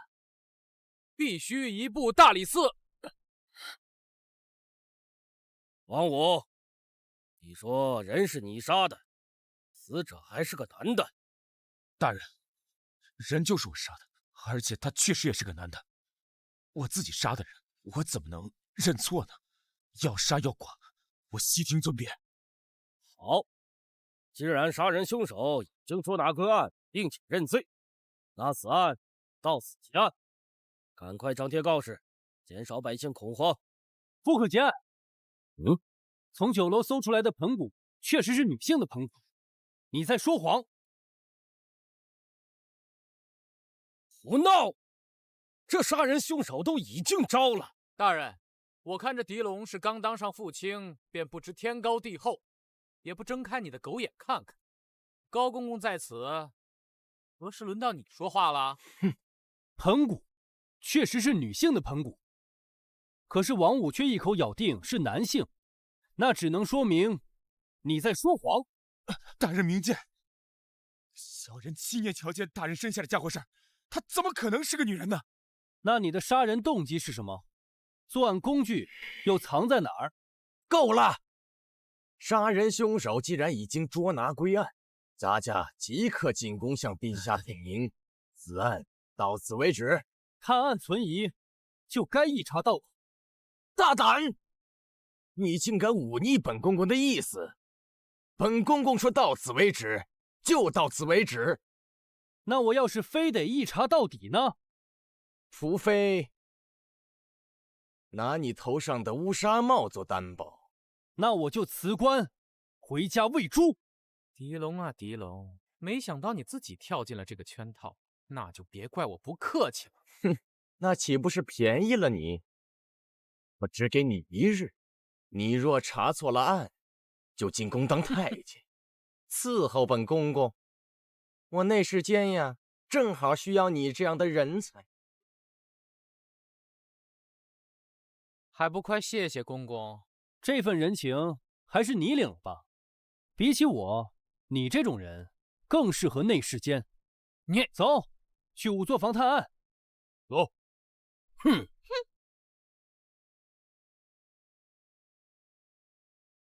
哎呀，这个是之前发现的女性盆骨，这个呢，是一成在厨房后面的槐树下挖到的腿骨。这怎么可能？女性的腿骨纤细，男性的腿骨粗大。这根腿骨有很明显的男性特征。莫非我之前的判断真的出现了错误？这怎么说得通啊？可到底错在哪儿？狄龙，1日之期已到，真凶尚未查出，那之前的赌约就当场执行。给他上宫刑，一定要足足切够18刀，不许上麻沸散，让他活活疼死。狄龙哥哥，大哥，这等着宫刑一过，你就是个不男不女的废物。我看你还和老子怎么抢女人啊！不男不女。我知道死者的身份和真凶是谁了。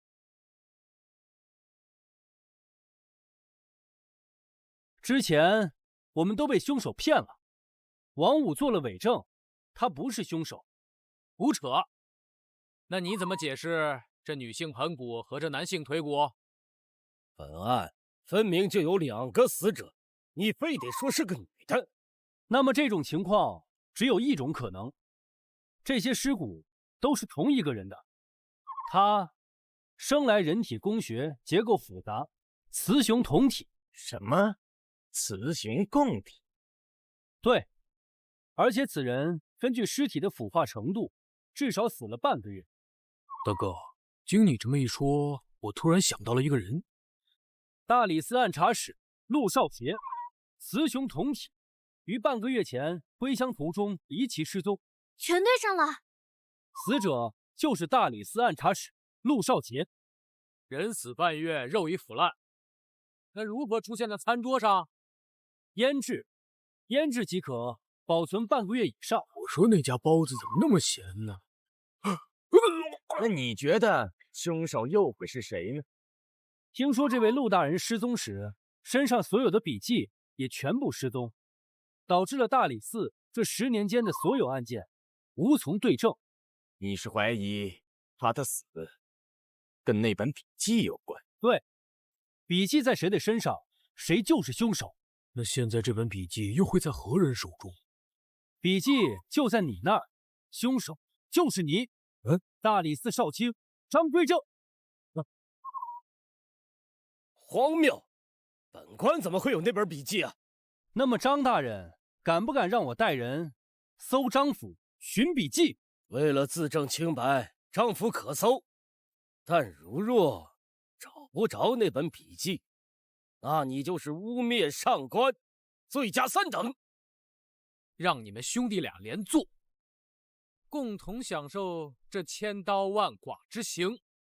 如果我查不到证据，我愿自己挥刀自宫，进宫做太监。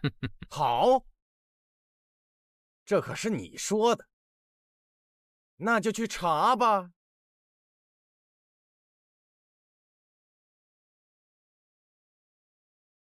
狄龙，你这都搜了1个时辰，若再找不到什么账本，我现在就弄死你！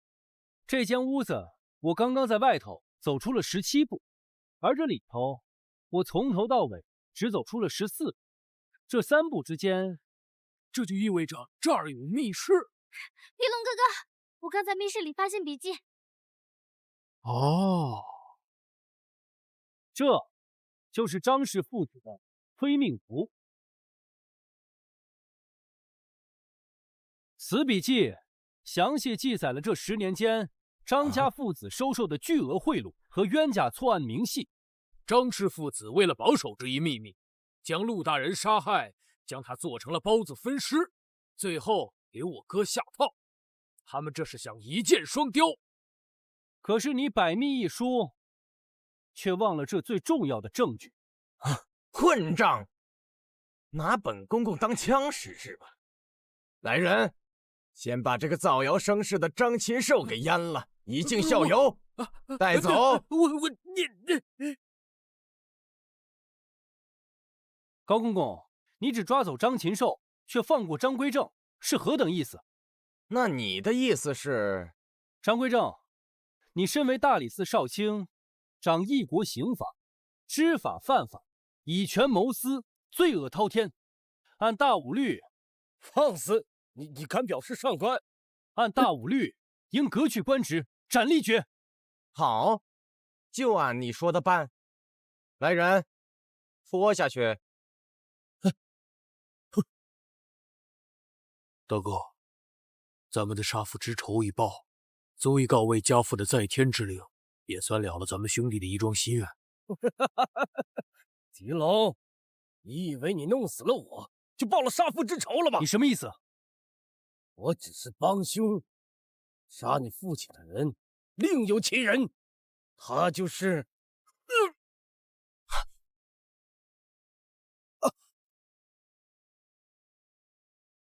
哎，大哥，人没了气息，已经死透了。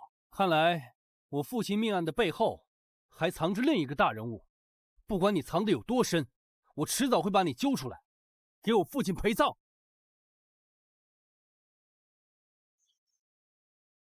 奉天承运，武帝诏曰：大理寺父卿狄龙才思机敏，护我国威，又屡破奇案，清除奸臣，封诏封其为大理寺新任少卿。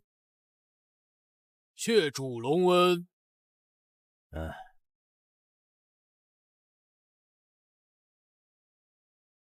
哼，又生了。不出意料的话，今晚又有好戏看了。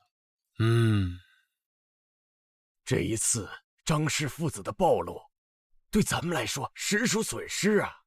本王还不缺那2个废物，可他毕竟是2个棋子啊。再说了，张归正手里头，他有秘密呀。张归正是我派去杀狄龙父亲，他不该挡我借大理寺敛财、秘密练兵、秘密造反的路。狄龙他不会善罢甘休的，他到时候，那就杀了他，学后犯。为了防止夜长梦多，朝中那些反抗本王的老骨头该死了。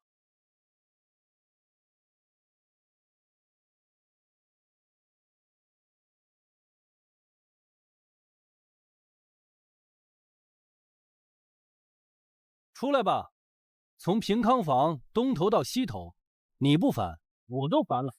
我杀！哎呦！我看现在谁还来救你了？你再不出来，怎么跟武帝复命啊？狄龙哥哥小心！我谢你！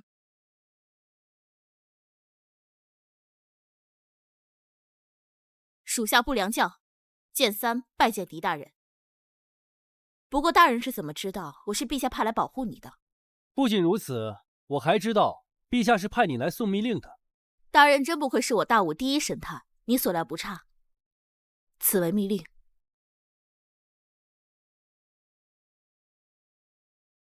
陛下是想让我追查张归正为何公堂被刺杀，追查张氏父子失踪的赃款。女帝令从即日起秘密册封狄龙为昔日不良人首领，任不良帅，太好了，掌天下10万不良人，并特赐天子剑，便于行事。3品以下，皇权特许，先斩后奏。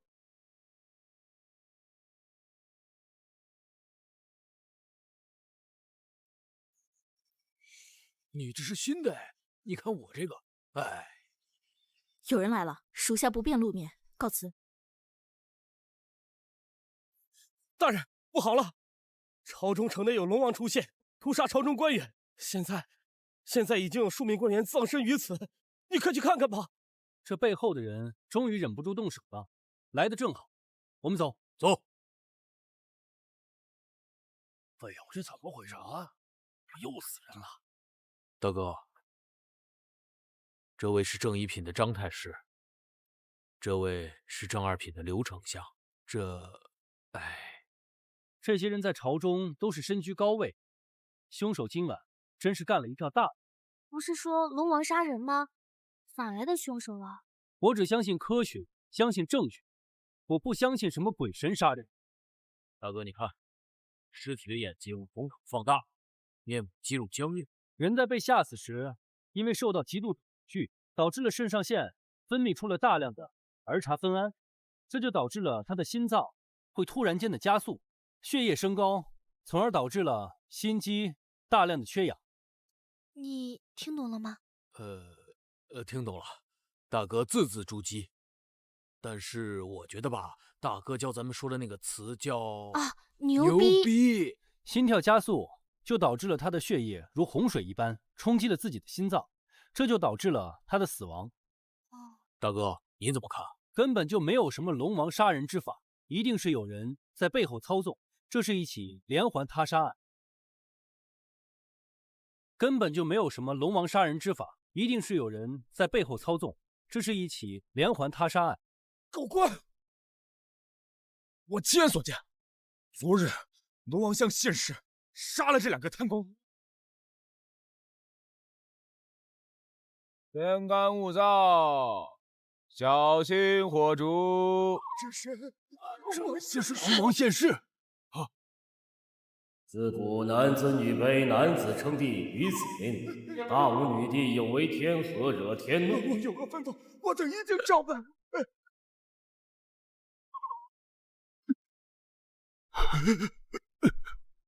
本王受后天之命，降神法，将尔等无德女帝治下贪官污吏处死。女帝执迷不悟，不退位让死，将再降天罚，祸及大武。明杀人，凡人何敢窥探？找死！我杀人了，杀人了！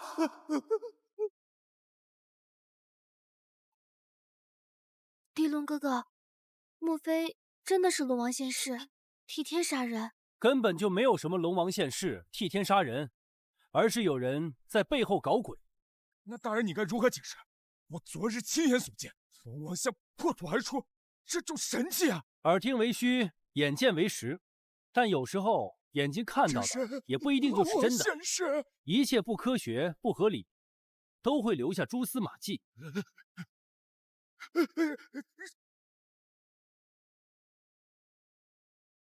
这龙王像在这里多久了？从我记事起，这个龙王像就从未挪动过。那也就是说，至少得有20年了吧？周围土地应该是夯实无比。是啊，说也奇怪。最近这长安城的天又无风又无雨，风和日丽，怎么这块的土地会如此的松散？那一定是有人移动了神像，伪造神迹。这么说的话，这个案子就是人为的。对，此案一定不会是鬼神作祟，而是有人在背后操纵。哟，如果我没看错的话，2条疯狗断案，我还是第一次见。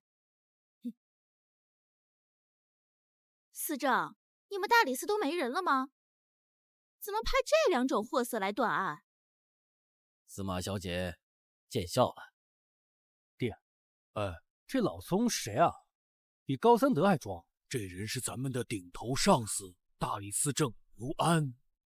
表姐，你怎么又来了？如果我不来，你又要陪狄龙去送死。我劝你还是早点跟他退婚吧。表姐，我说了，我不会退婚，更不会离开狄龙哥哥，我要和他共同进退。你就是大理寺卿狄龙，对，案子查的怎么样了？这个案件有疑，需要继续追查。此案有何可查？这明明就是摆着龙王杀人，铁证如山。本官宣布，此案了结。不能结案，案件存疑，根本没有什么龙王杀人，而是有真正的杀人凶手。司正，你们大理寺的人都是如此庸人，就是立了点微薄的功劳，就敢顶撞上司。那司马小姐觉得该如何处置？目中无人，顶撞上官，应掌嘴80，以儆效尤。还愣着干什么？给我掌嘴！放肆！我大哥乃是武帝亲封的大理寺少卿，我随意行。我可是你们的顶头上司，大理寺本官就是天，天下刑名是非黑白，本官说了算，本官就是法度，我说谁掌嘴，谁就得被掌嘴。狄龙，如果你不想被活活打烂嘴，就乖乖的把这婚书签下，赶紧跟婉儿一刀两断。然后呢？然后我的表妹上官婉儿就成了卢思正的大公子的新娘。我不嫁，那个卢家大公子分明就是个傻子。你敢不嫁？你敢不签？狄龙罪加一等，当场格杀！我是绝对不可能退婚的，没有谁可以把我跟婉儿分开。大胆！还不将犯官狄龙给我拿下，砍了！高公公到！高公公，你是来当我的救兵吗？陛下口谕。此案事发突然，引得朝野动荡，百姓议论纷纷，令大理寺尽快破案，以平息民愤。难道连陛下也要这么草草的结案吗？放肆狄龙！我看你就是条疯狗，现在就连陛下圣旨都敢违抗。我看再让他当3天官的话，是不是就敢造反了？那我今天就要造一次反，让你们好好看看。大人，你要干什么？当然是要推倒神像，查找证据。若是惊扰龙王，降下神罚又当如何？是啊，如果真的有龙王，那就让他降下天法来劈死我。大人，万万不可！本官推定了。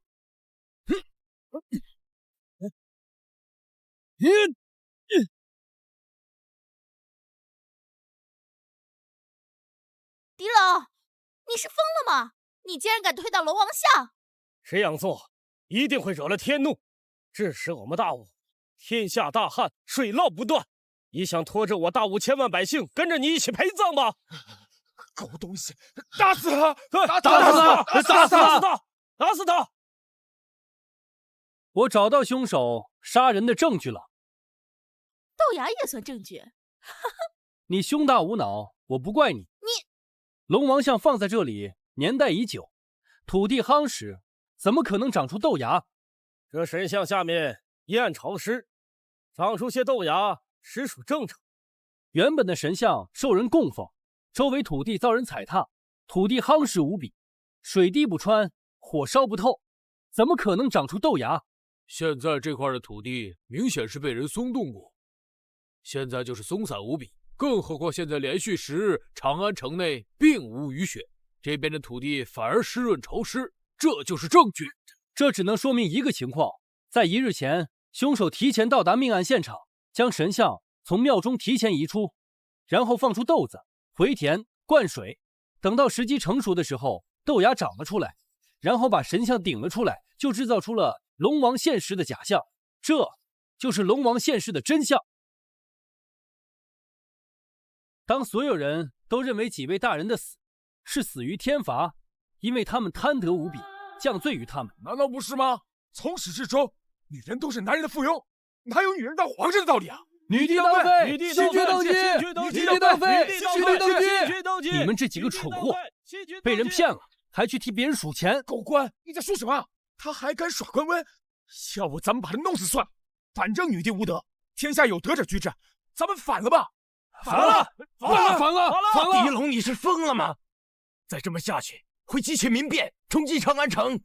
此等罪过，诛你9族都是轻的。可我说的没错，哪来的龙王现世？哪来的天罚？杀人凶手就在现场。那你说凶手是谁？莫非就藏在人群当中？那你觉得这凶手又是谁？这个凶手身形不明，但有一点我可以确定，这个凶手的身形佝偻，所以他的手印印在了神像的底部。凶手就是你，是你，大理寺司正卢安啊！狄龙，你血口喷人！这就是杀人凶器。用花瓣杀人，亏你想得出。用花瓣割喉呢？你堂堂大理寺司正，不会连曼陀罗花瓣都不认识吧？我来到现场，就发现现场有大量的曼陀罗花瓣，空气中弥漫着曼陀罗花粉的味道。曼陀罗花粉有致幻的作用，这几位大人的死，是因为吸入了曼陀罗花粉的作用，导致了致幻，被自己产生的幻象活活吓死。曼陀罗花粉的作用至少得需要1个时辰才能达到，而这里距离城外最近的距离，快马加鞭也得需要1个小时之上。哦，我知道了，也就是说，种植曼陀罗花的花园一定在长安城内，而这整个长安城内只有一处最适合种植曼陀罗花，而这个地方就是你卢大人的府邸，你就是杀人凶手。就算这曼陀罗花产自卢府，那也不能直接证明卢大人就是杀人凶手啊。就是啊，一定是我的下人偷了老夫的花，蓄意杀人，所以栽赃于老夫的头上。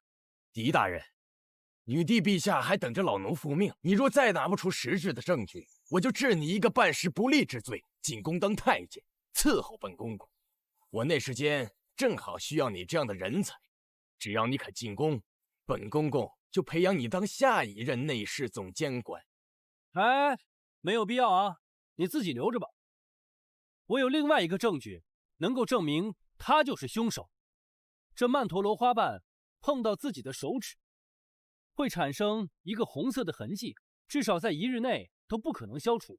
卢大人，那就请您把双手展开，让大伙看看您手中到底有没有这个痕迹。本官不是凶手，何须自证？那我多有得罪了。啊，大伙儿来看，这就是证据，铁证如山。你还有什么想说的，卢大人？我就是凶手，但你能奈我何？我的靠山可是当今朝廷左相吴九思吴大人。那又如何？不管是谁得罪了我，都不得好死！立刻赶紧签下退婚书，将你那未婚妻乖乖的送到我儿床上，老夫能够饶你一条狗命。这还不够，狄龙，你还要跪下来，给卢大人赔礼道歉。你自以为聪明绝顶，探案如神，一直以来瞧不起老子的傻小子。是又如何？那老夫今日就将你活活打成一个傻子，让你现世做一条狗，苟延残喘。你做梦！若你还敢不下跪的，那我就让你亲眼看看，让你的亲弟弟替你受罚，千刀万剐，不得好死。若你这都不怕的，那老夫只有亲自上场，当着你的面让你的媳妇好好尝尝做女人的。老畜生，你找死啊！大胆，敢对老夫动手！我打你又怎么了？吴九思，我压根就不放在眼里。他那傻缺儿子，因为犯了错，已经被老子一刀捅死。老夫回乡丁忧3年，竟有发生此等大事。你现在知道，已经晚了。任杰，在，把剑给我拿过来。这是天子剑，天子剑在手，3品以下可先斩后奏，特有此权。你想怎么死？是想砍脑袋，还是从中间直接劈？我都可以满足你。如果你不选，那我就替你选。住手！本相的人也是尔等敢配动的。大人，你来了，救我！狄龙，你当街斩杀朝廷命官，你是嫌自己的命太长吗？赶紧把卢思正放了，否则罪加一等。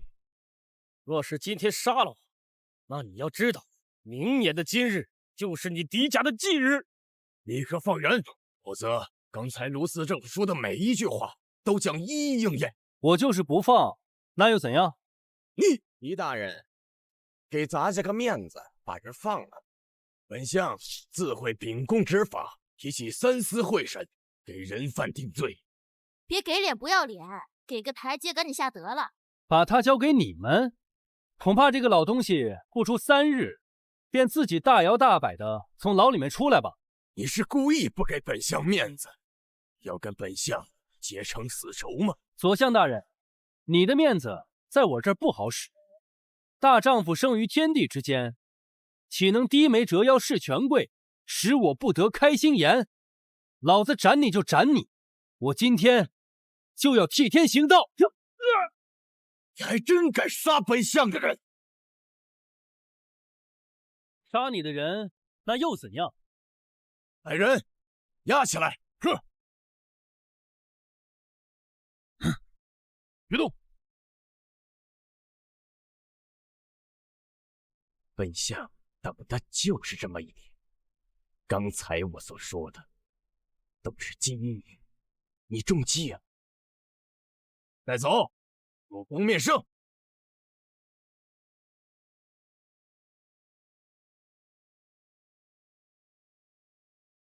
老臣参见陛下。陛下，狄龙嚣张跋扈，在长安城内请出天子剑，不请示于天子，私自斩杀上宫，罪行滔天，按律当斩。按复议。他们这话什么意思啊？不是说天子剑先斩后奏？大哥，你说的是城外，城内没这个规定。你怎么不早说？我没来得及说就……老臣恳求陛下处死狄龙。狄家要绝后了。处死？为何处死？陛下，您的意思是？狄龙连续破获大案，匡扶社稷，忠心为国，一心为民，不仅不罚，反而要赏。即日起，大理寺寺卿狄龙升任大理寺寺正，统领大理寺。谢陛下。陛下，大理寺寺正正三品，他又升官了。陛下，我不可呀！左相是在教朕做事吗？朕的决定无人能改，除了狄龙。微臣告退。哎呀，走了走了，走了呀！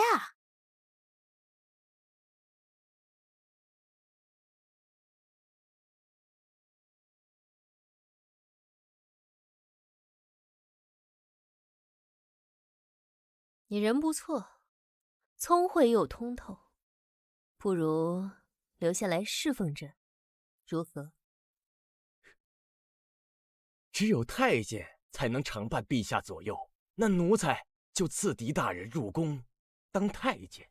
你这个想法不错。那奴才这就去准备。别！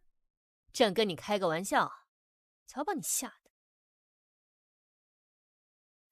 淹了多无趣啊！既然你这么合朕的眼缘，不如留下彻夜长谈。我这艳福不浅啊！快呀，快点！陛下已经够快了，那就用力，再用力点。地痞流氓，也不知道陛下看上你哪儿了。知道朕为什么封你为不良帅吗？我大概知道一样。查出案中的谋逆者，你可能做到？这个案件太复杂，咱们还是躺着聊吧。你个蠢货！偷鸡不成蚀把米，硬生生的把狄龙扶上了大理寺最高位。是他万一知道我藏在大理寺的秘密，我密谋多年的计划都将功亏一篑。属下马上就去办，属下马上就去办。大人，出事了！大理寺枯井中发现一具尸体。你个蠢货！偷鸡不成蚀把米，硬生生的把狄龙扶上了大理寺最高位。他万一知道我藏在大理寺的秘密，我密谋多年的计划都将功亏一篑。属下马上就去办，属下马上就去办。大人，出事了！大理寺枯井中发现一具尸体。让开！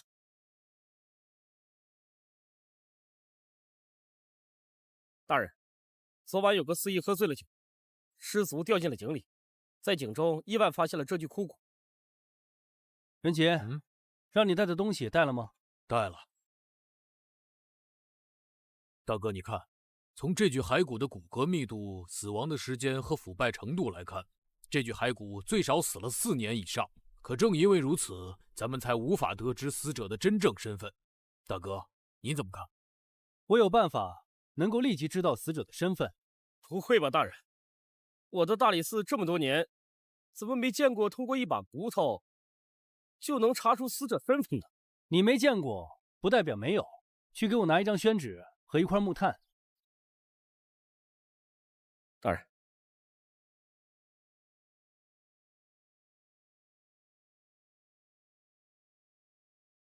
大哥，莫非你还会摸骨断案？这是摸骨素描法，千骨独一份。这怎么跟594那老婆蛋长得一模一样？没道理啊，这货怎么和594一模一样？莫非他还有个同胞兄弟？这不可能，武家除了女帝之外，只有2个男性族人，老大是梁王，老二就是当朝左相。我知道凶手是谁了。是谁呀？就是本相听闻狄大人在大理寺查案，特地带人过来协助调查，不知道狄大人查的怎么样了？凶手我们没找到，不过大人您请看。左相，这货如果晚死4年，恐怕就能跟你以假乱真吧，甚至可以顶替你的身份。狄龙，想找死吗？左相，你这是狗急跳墙了，想杀人灭口吗？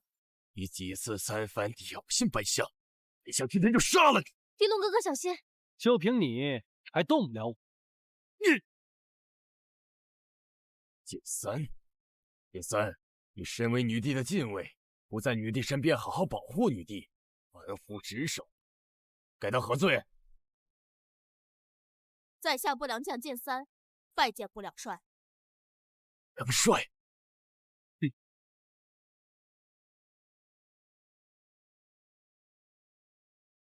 微臣新任大理寺司政，率10万不良人不良帅狄龙，拜见陛下。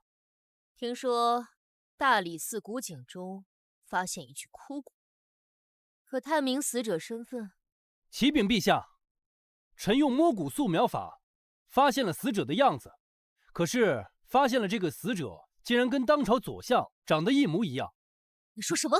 我怀疑当朝左相594在4年前就已经死了。狄龙，你可知你在说什么？这位站在我面前的左相，我怀疑他根本就是冒名顶替。胡说八道！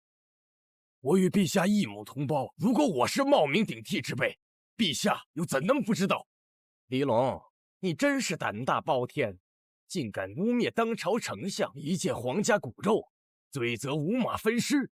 此事当真？陛下，臣的摸骨做相法绝对不会出错。陛下，如若您不相信老臣，老臣甘愿滴血认亲。按左相的意思办。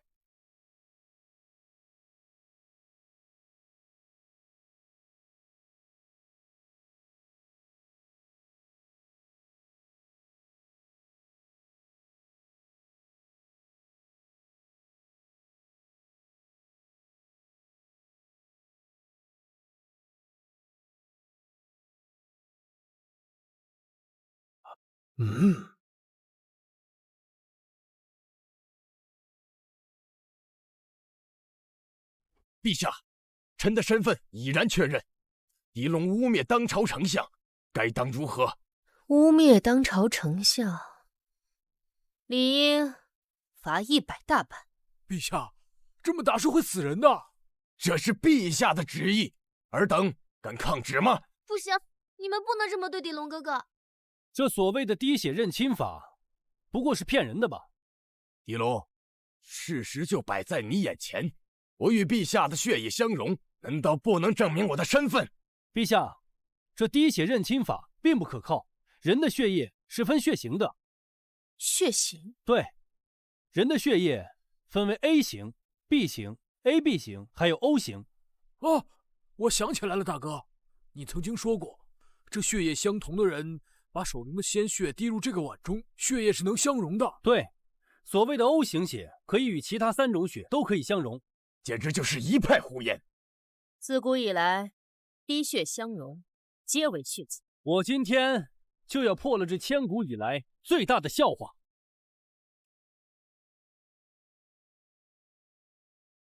这血液相融了，这血液相融了。狄龙是女帝的私生子？这不可能，狄龙绝非我武尊后。借你的手一用。贾大人的血成了，大人的血液成了。任杰，该你了。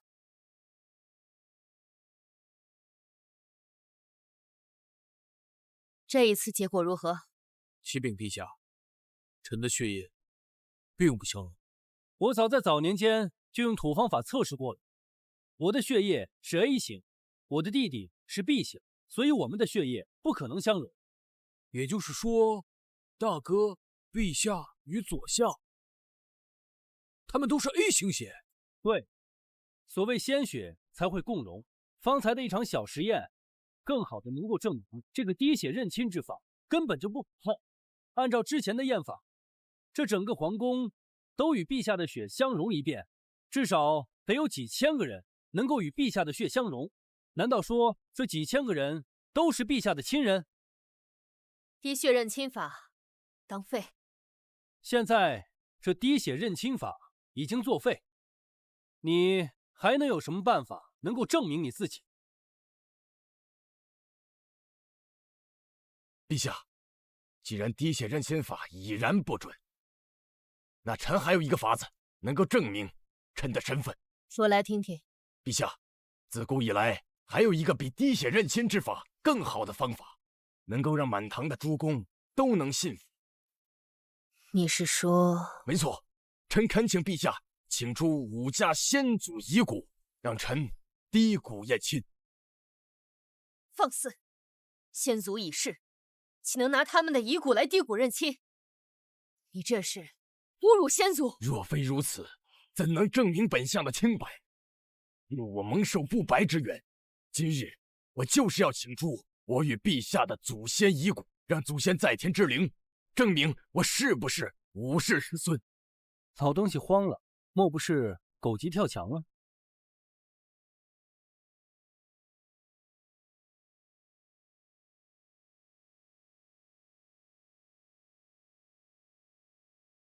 今日若本相的血液滴入这遗骨之中，臣恳请陛下治狄龙之罪。准。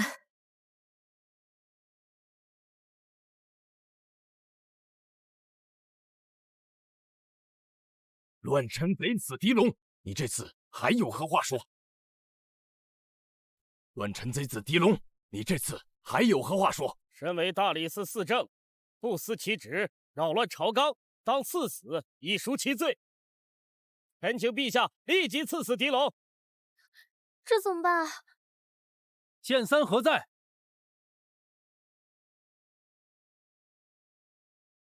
微臣拜见陛下。我让你带的东西都带了吗？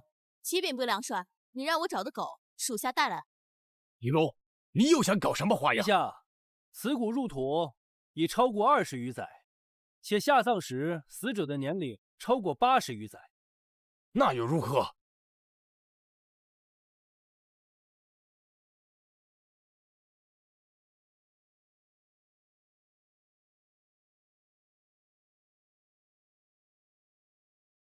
狄龙，你疯了吗？你要对我祖先的遗骨做什么？80多岁的骨头，骨质疏松，况且在土地下20余年，早就被土地腐化，就算是一滴狗血滴在这只骨头上，也能够穿透。相容了，这……你若是敢跪在地上，叫这只狗3声爷爷，就算我输，我狄龙甘愿认罪，千刀万剐，不得好死。敢还是不敢？陛下，狄龙他不敢就把嘴给我闭上。剑三，大人，您提前吩咐找到的左相自画一幅。各位请看，此幅书法乃是4年前陛下称帝的时候，当朝左相亲自写给他的。之后，这位大人因为身负重疾，在家卧了半年，未曾出门。后因是陛下的兄长，被认为当朝左相。说的一点没错，那又跟这幅书法有什么关系？当然有关系。我怀疑真正的大理寺少卿在上任的时候就已经死了。荒谬，真是荒谬！那本相又是何人？如果你能按照这幅作品写出一幅一模一样的作品来，就算我输，所有的罪罚悉听尊便。左相，你意下如何？启禀陛下，这4年前所做，4年之后再做，必定有所不同。这主意不可。不可什么？哥，我可听说4年前的左相为人正直，性格谦和，酷爱书法，是个正人君子。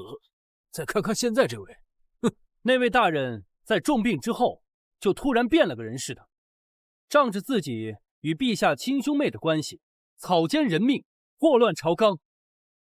你为何不敢？因为你根本就不识字，你就是个假货，你连自己的名字都不会写，你怎么可能是武九思？陛下，狄龙在胡说八道，臣弟……混账！大胆刁民，这个时候你还敢狡辩？陛下，说，你到底是谁？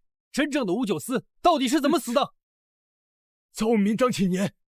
是大理寺的一个讨粪工。讨粪工4年前，因贪慕虚荣，将一步登天，趁吴大人不备动手杀，并将其推入其中，毁尸灭迹。从现在起，我就是禹帝的哥哥武九思。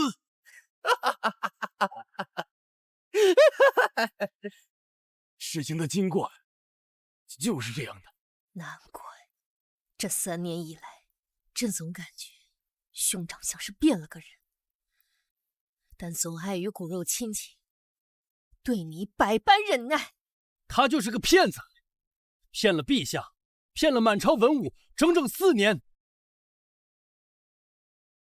各位文武百官，这个张启年该判何罪？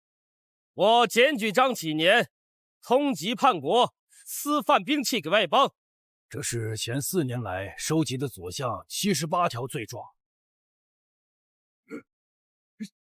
陛下，你们都是我养的一条狗，还敢反咬我一口？去你的吧！哼，天作孽，犹可恕；自作孽，不可活。你所犯下的罪，朝野皆知。我只是替所有被你害的人讨回一个公道罢了。来人，扒了他的官服，斩立决。是，陛下，陛下饶命啊！陛下，陛下饶命啊！陛下，走，陛下，陛下，陛下饶命啊！别动！陛下，陛下下，官请左相升天。你个狄龙，你别得意，迟早有一天你会跟我同样的下场。我在九泉之下，我等着你。快走！狄龙，你不畏强权，断案如神，真乃我大武朝的王所之事。狄龙听封，朕封你为东宫喜马，入住东宫，辅佐太子。谢陛下隆恩。东宫喜马？什么是东宫喜马？以臣弟了解，应该就是给太子骑马。原来这太子洗马不是给太子洗马的，而是一种官职。接下来，狄龙哥哥除了在大理寺之外，还需要给太子处理政务。太子殿下已经在里面等候二位多时，赶紧进去吧。走。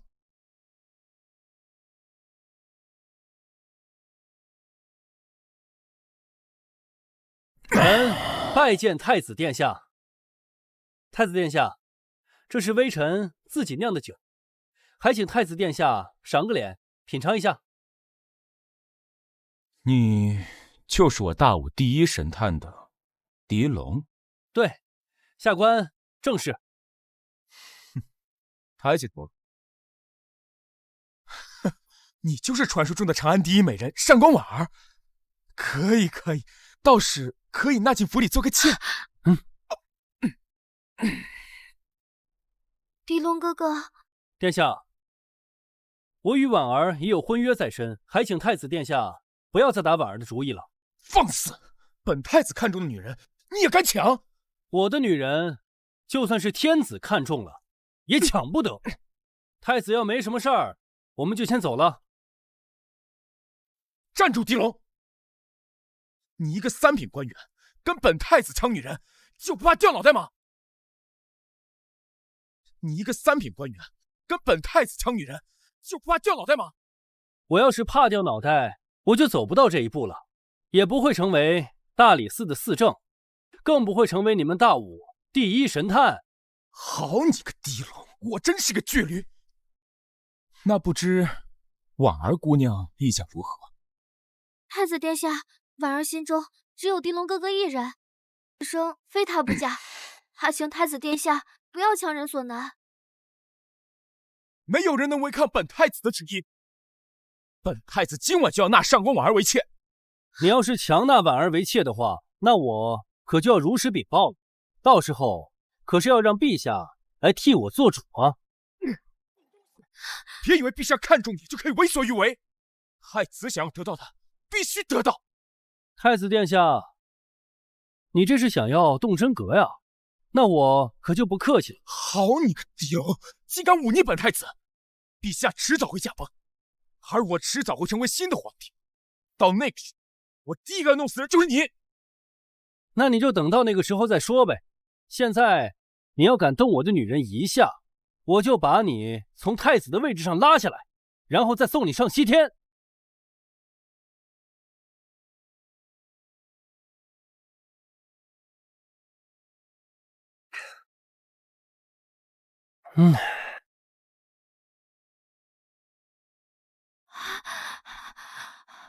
不好了，不好了！太子殿下，他死了！什么？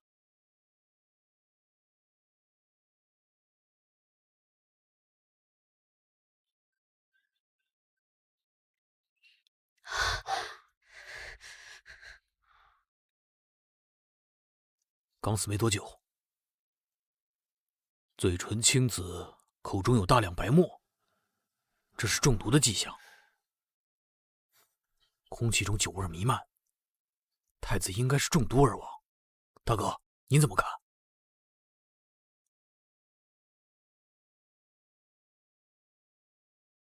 黑的，确实如此。狄龙哥哥，太子是因为喝了毒酒才暴毙的吗？狄龙哥哥，这酒不是你之前送给太子的那坛吗？看来藏在背后的人又忍不住出招了。张公公到！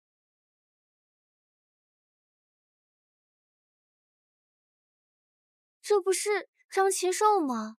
没错，正是本公公。狄龙，太子宫中暴毙，死因可查明？太子是因为喝了毒酒突然暴毙。毒酒？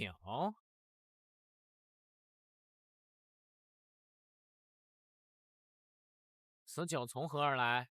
这酒是四正大人送给太子殿下品尝。好你个狄龙，你竟敢毒害太子！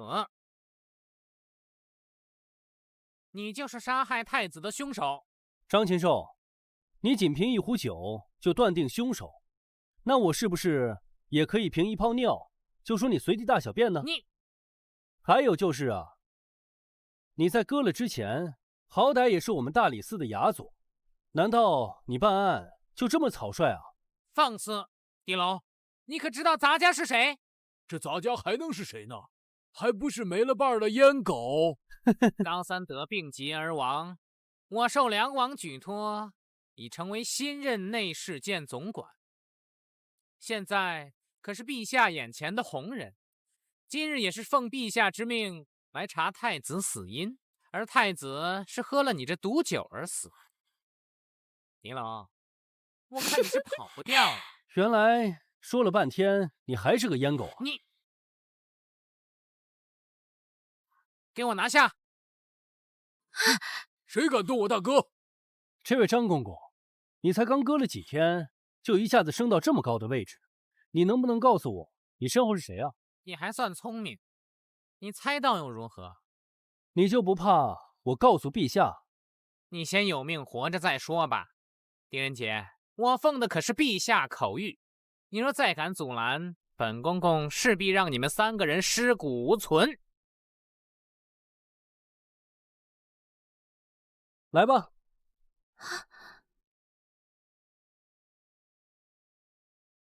走。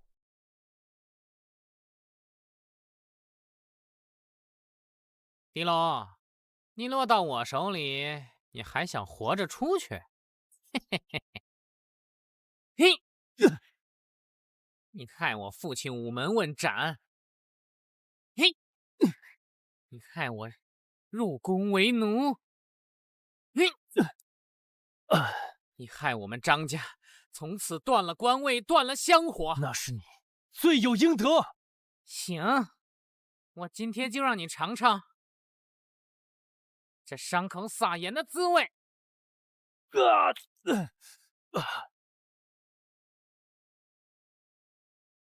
想死的痛快吗？签了他，签了他，我没准能放你一条狗命。认罪书，拿过来。早这么样就不会受这么多罪了。呸！我欠你个头！狄龙，我看你是想死。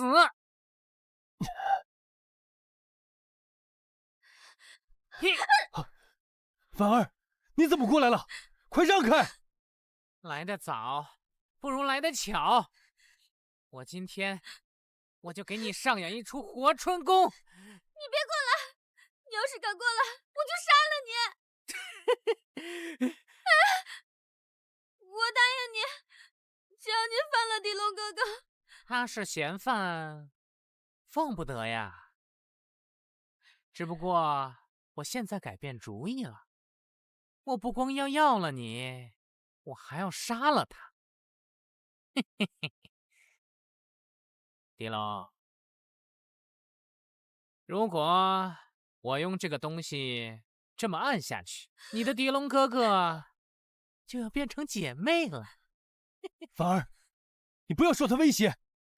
狄龙哥哥，我不能眼看着你受苦啊！你们俩，我答应你，我可以嫁给你，你也可以不放过狄龙哥哥，但是你要答应我们，给我们3天的时间，这3日内，你要让狄龙哥哥查案。好，我就给你们3日时间，但3日查不出，我不仅要娶你，我还要杀了他。有梁王在，你什么都查不出来。大哥，没想到张禽兽这王八蛋竟然敢对你用刑，我就算拼了这条命也要为你报仇。一家人整整齐齐才最重要，何必一命换一命？咱们还有3天的时间，与其满眼仇恨，不如想着破案自救。走，走。太子已经停尸吊唁，现场的这些证据、酒坛、酒壶已经全被收了。看来咱们只能在这案发现场寻找蛛丝马迹了。怪不得这张禽兽答应的这么快，他是笃定案发现场被清理过。真正的线索往往都在最不容易发现的地方，到底在哪儿啊？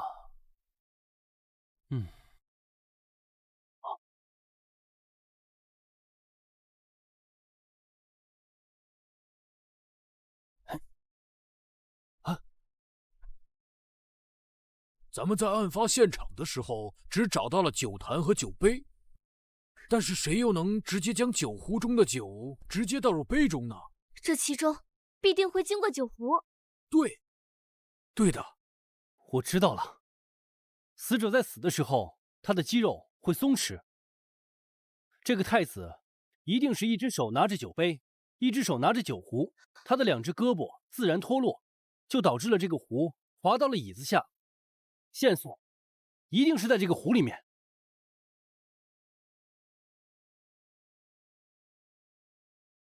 狄龙，我看你是病急乱投医，一个酒壶能当什么线索？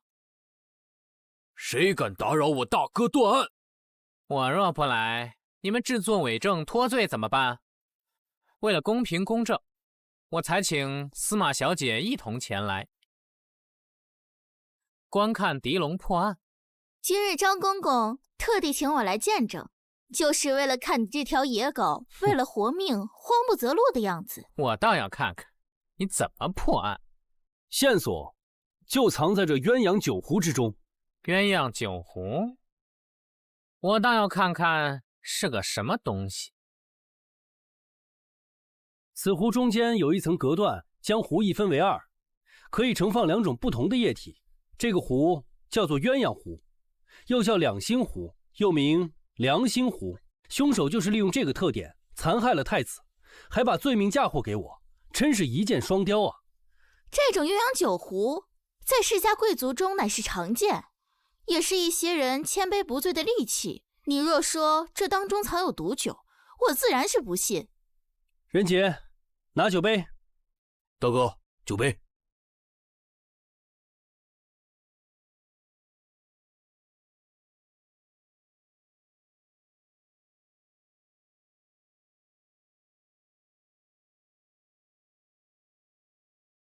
无毒。怎么还是无毒？自己打自己脸的滋味如何呀？啊！黔驴技穷，竟会说一些糊弄人的话，还是乖乖束手就擒。狄龙哥哥，这怎么回事啊？要不你再试试，你的推论一定没有错的。这还是无毒。如今这线索已断，我再给你3日，你也查不出真相。不如乖乖将婉儿嫁给我，自己上黄泉路。你个没根的东西，还想觊觎我的女人？放肆！张公公现在可是陛下身边的红人，你胆敢这样说话？今晚杀狄龙，睡婉儿。这不可能，这酒壶明明是鸳鸯酒壶，太子也是因为中毒而死，怎么会没有毒呢？哦，我知道了，这2种酒虽然无毒，但是将2种酒放回一块儿就会产生剧毒，太子也正是因此而死。那你就试试。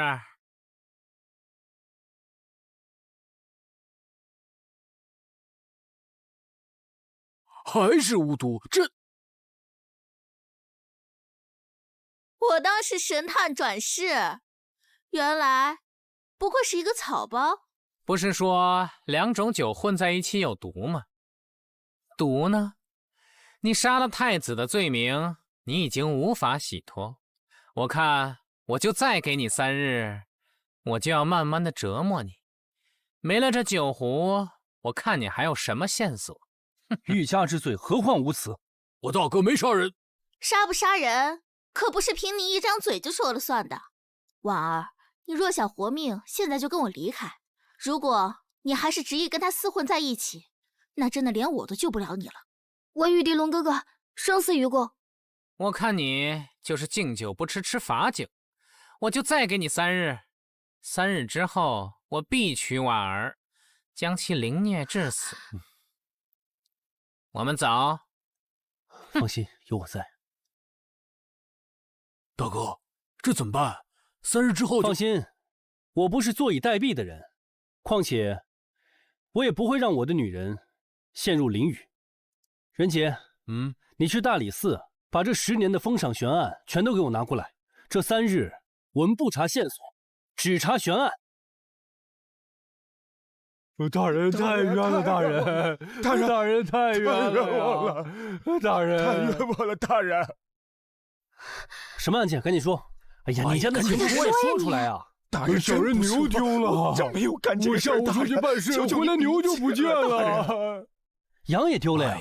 哎呀，你怎么又来一次？是不是你自己吃的？这个能干嘛？这事我管不了，羊也丢了，你去找。你的头啊！哎呀，就是他偷了我的牛，他成是他。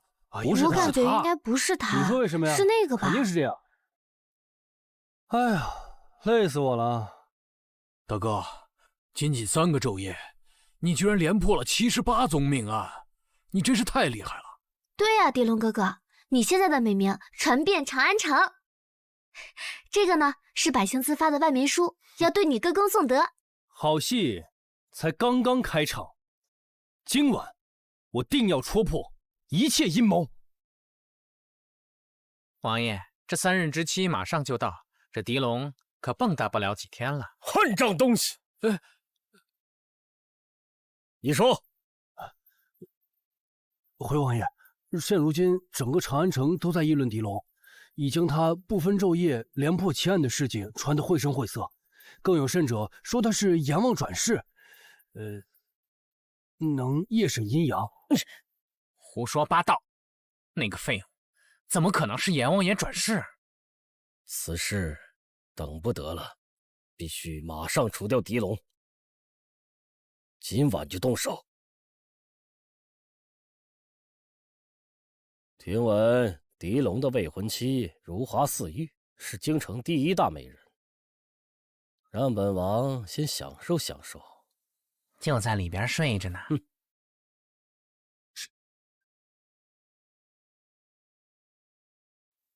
大哥，你就放心吧，我已经教给了嫂子最好的防身招数。要不是婉儿坚持，我怎会让她做饵？咱们找个时机，直接动手，不要留情。放心吧，我最在行这个。王爷，那就是狄龙的未婚妻，还真是得来全不费功夫呀！就让我先上了他，再取狄龙狗命。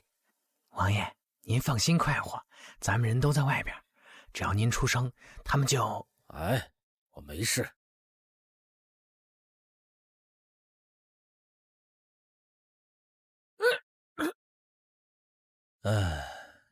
不愧是京城第1大美人。醒了，醒了更好。你越挣扎，我越兴奋。你干嘛？阎王圣天，阎王圣天。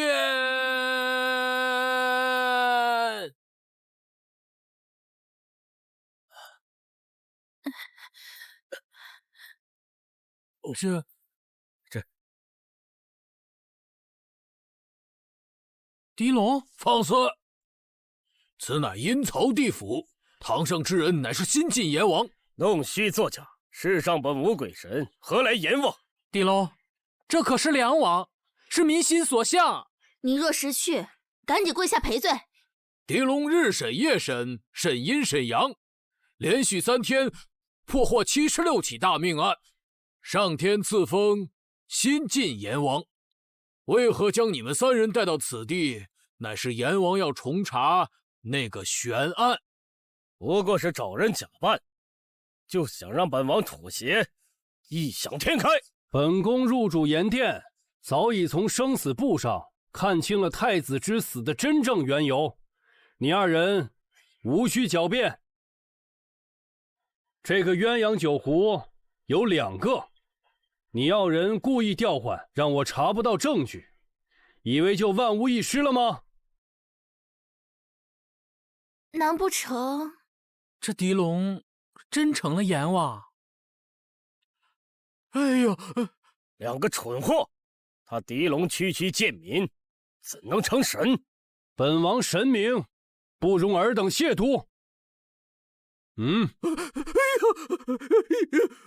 违逆者入火海地狱。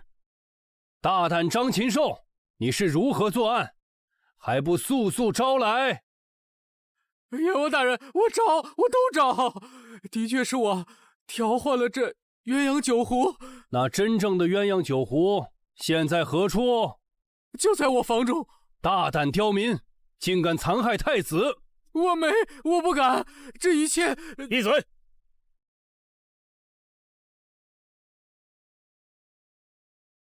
区区鬼火的把戏就能把你吓成这样，故弄玄虚，装模作样，本王今日定不轻饶你！白灵，狄龙，你好大的胆子！事到如今还敢嘴硬，梁王，我看你是不见棺材不落泪呀！我倒要看看，你还能耍出什么把戏？这可是在地府，看看你的身后，太子的冤魂已经来找你报仇了。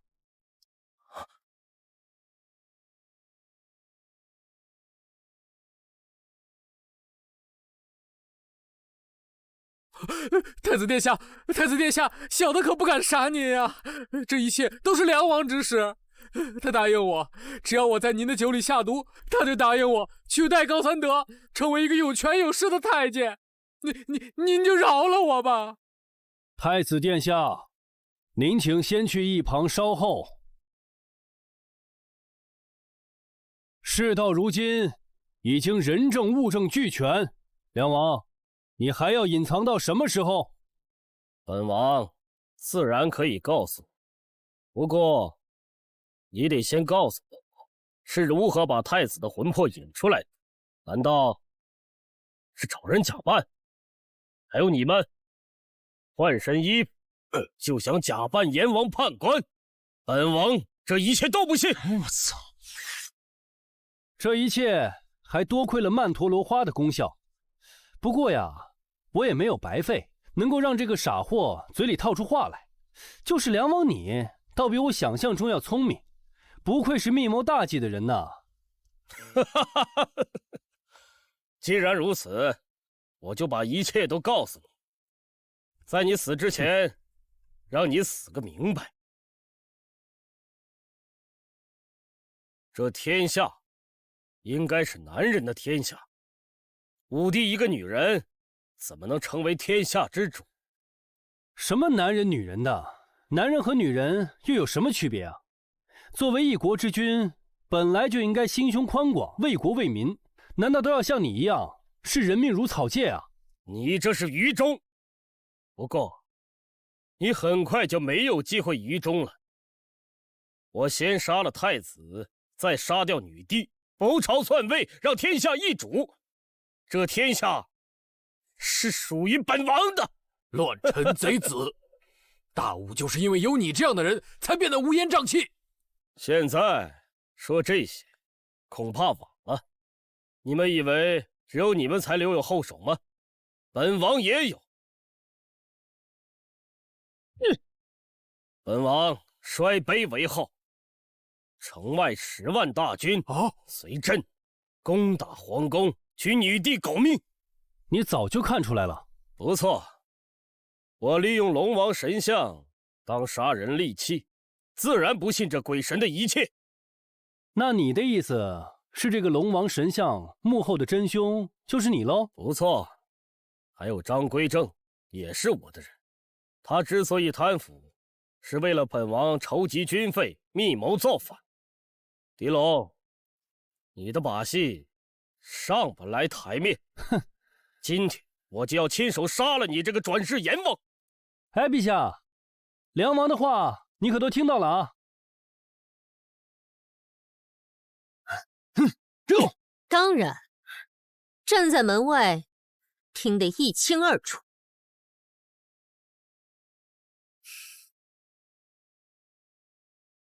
真当朕会被你蒙蔽双眼，混淆视听吗？不可能，我已经派人围住了皇宫，围住大理寺。你是怎么进来的？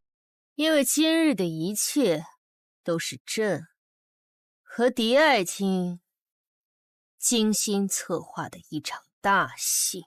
不可能，为的就是揪出隐藏在朝堂之上的谋逆之人。梁王，你的人已经被不良帅秘密调入长安的10万不良人悉数拿下。梁王，你现在已经是孤家寡人一个，你输了。梁王表面看上去不争权夺势，忠心耿耿，背地里却是此等败类。哎，这乱臣贼子刚刚所说，已经被我等悉数听入耳中。陛下就该将此人乱棍打死。不可能！我怎么会输？我怎么可能输？哼，你怎么不会输啊？你现在就像个落汤狗一样。哎，梁王，你就别挣扎了，认输吧。把梁王押入诏狱，每日割肉为刑，游街示众。是，走。从犯张禽兽，择日问斩。是，起来。至于你，搬弄是非，陷害我大武忠良，乱棍打死。至于你，搬弄是非，陷害我大武忠良，乱棍打死。拖下去。走。女帝饶命！奉天承运，皇帝诏曰：大理寺寺正狄龙判案有功，夜审阴阳，百姓请愿，特赐大武第一神探之名。往后步履上殿，赞拜不明，一人之下，万人之上，钦此。微臣谢主隆恩。快请起。来，朕已为你二人下旨赐婚，下月初是良辰吉日，择日完婚吧。谢主隆恩。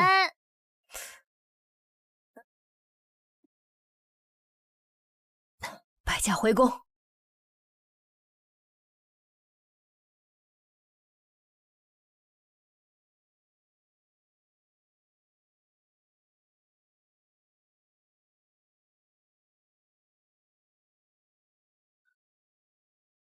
婉儿，我终于可以娶到你了。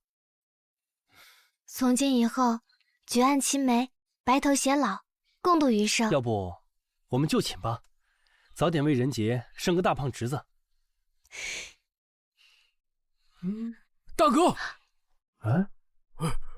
大哥，不好了！怡红院数百名姑娘竟一夜之间集体自杀了。去命案现场。